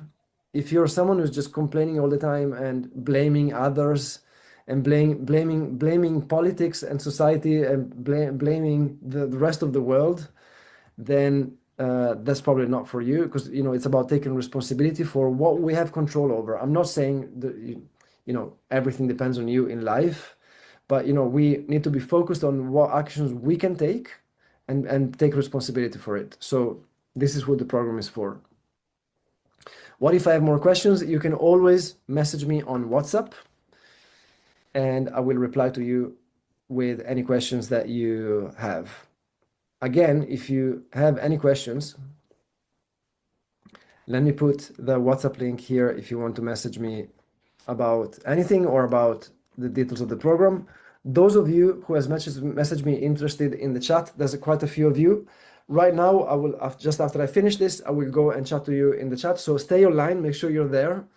If it takes me maybe another 5-10 minutes to get back to you, is because I'm also answering to other people, but I'm definitely there answering to you so that we can see if you qualify, and then I can share all the details with you, and we can decide on how this looks for you. It is possible to make this a great and sustainable career, and whether we continue working together or not, I want to thank you for your time. I hope you got a lot of value out of this, and if you are ever in Spain, give us a shout, and I will give you a shout if I'm near you, if I know where you are.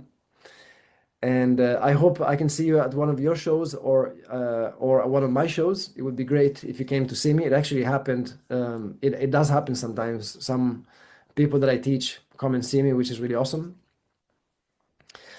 And so we're also organizing a retreat for musicians in Tenerife in 2027. So who knows, maybe I will see you there once I have more details.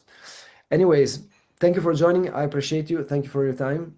I'm just leaving you with a couple of words where, I grew up in a family thinking this was not a real job. And here I am and here we all are. So this is, if you feel it like your vocation to make this work, then it's totally possible. And music is more ancient than fire. And so if we're so compelled to be doing this, there must be a reason. So thank you for joining. Thank you for participating, all the comments and everything else. Lots of love. Take care. I will catch you on the next one, and I will start chatting now with people on WhatsApp about the mentorship. Love you. Take care. I'll see you soon. Thank you.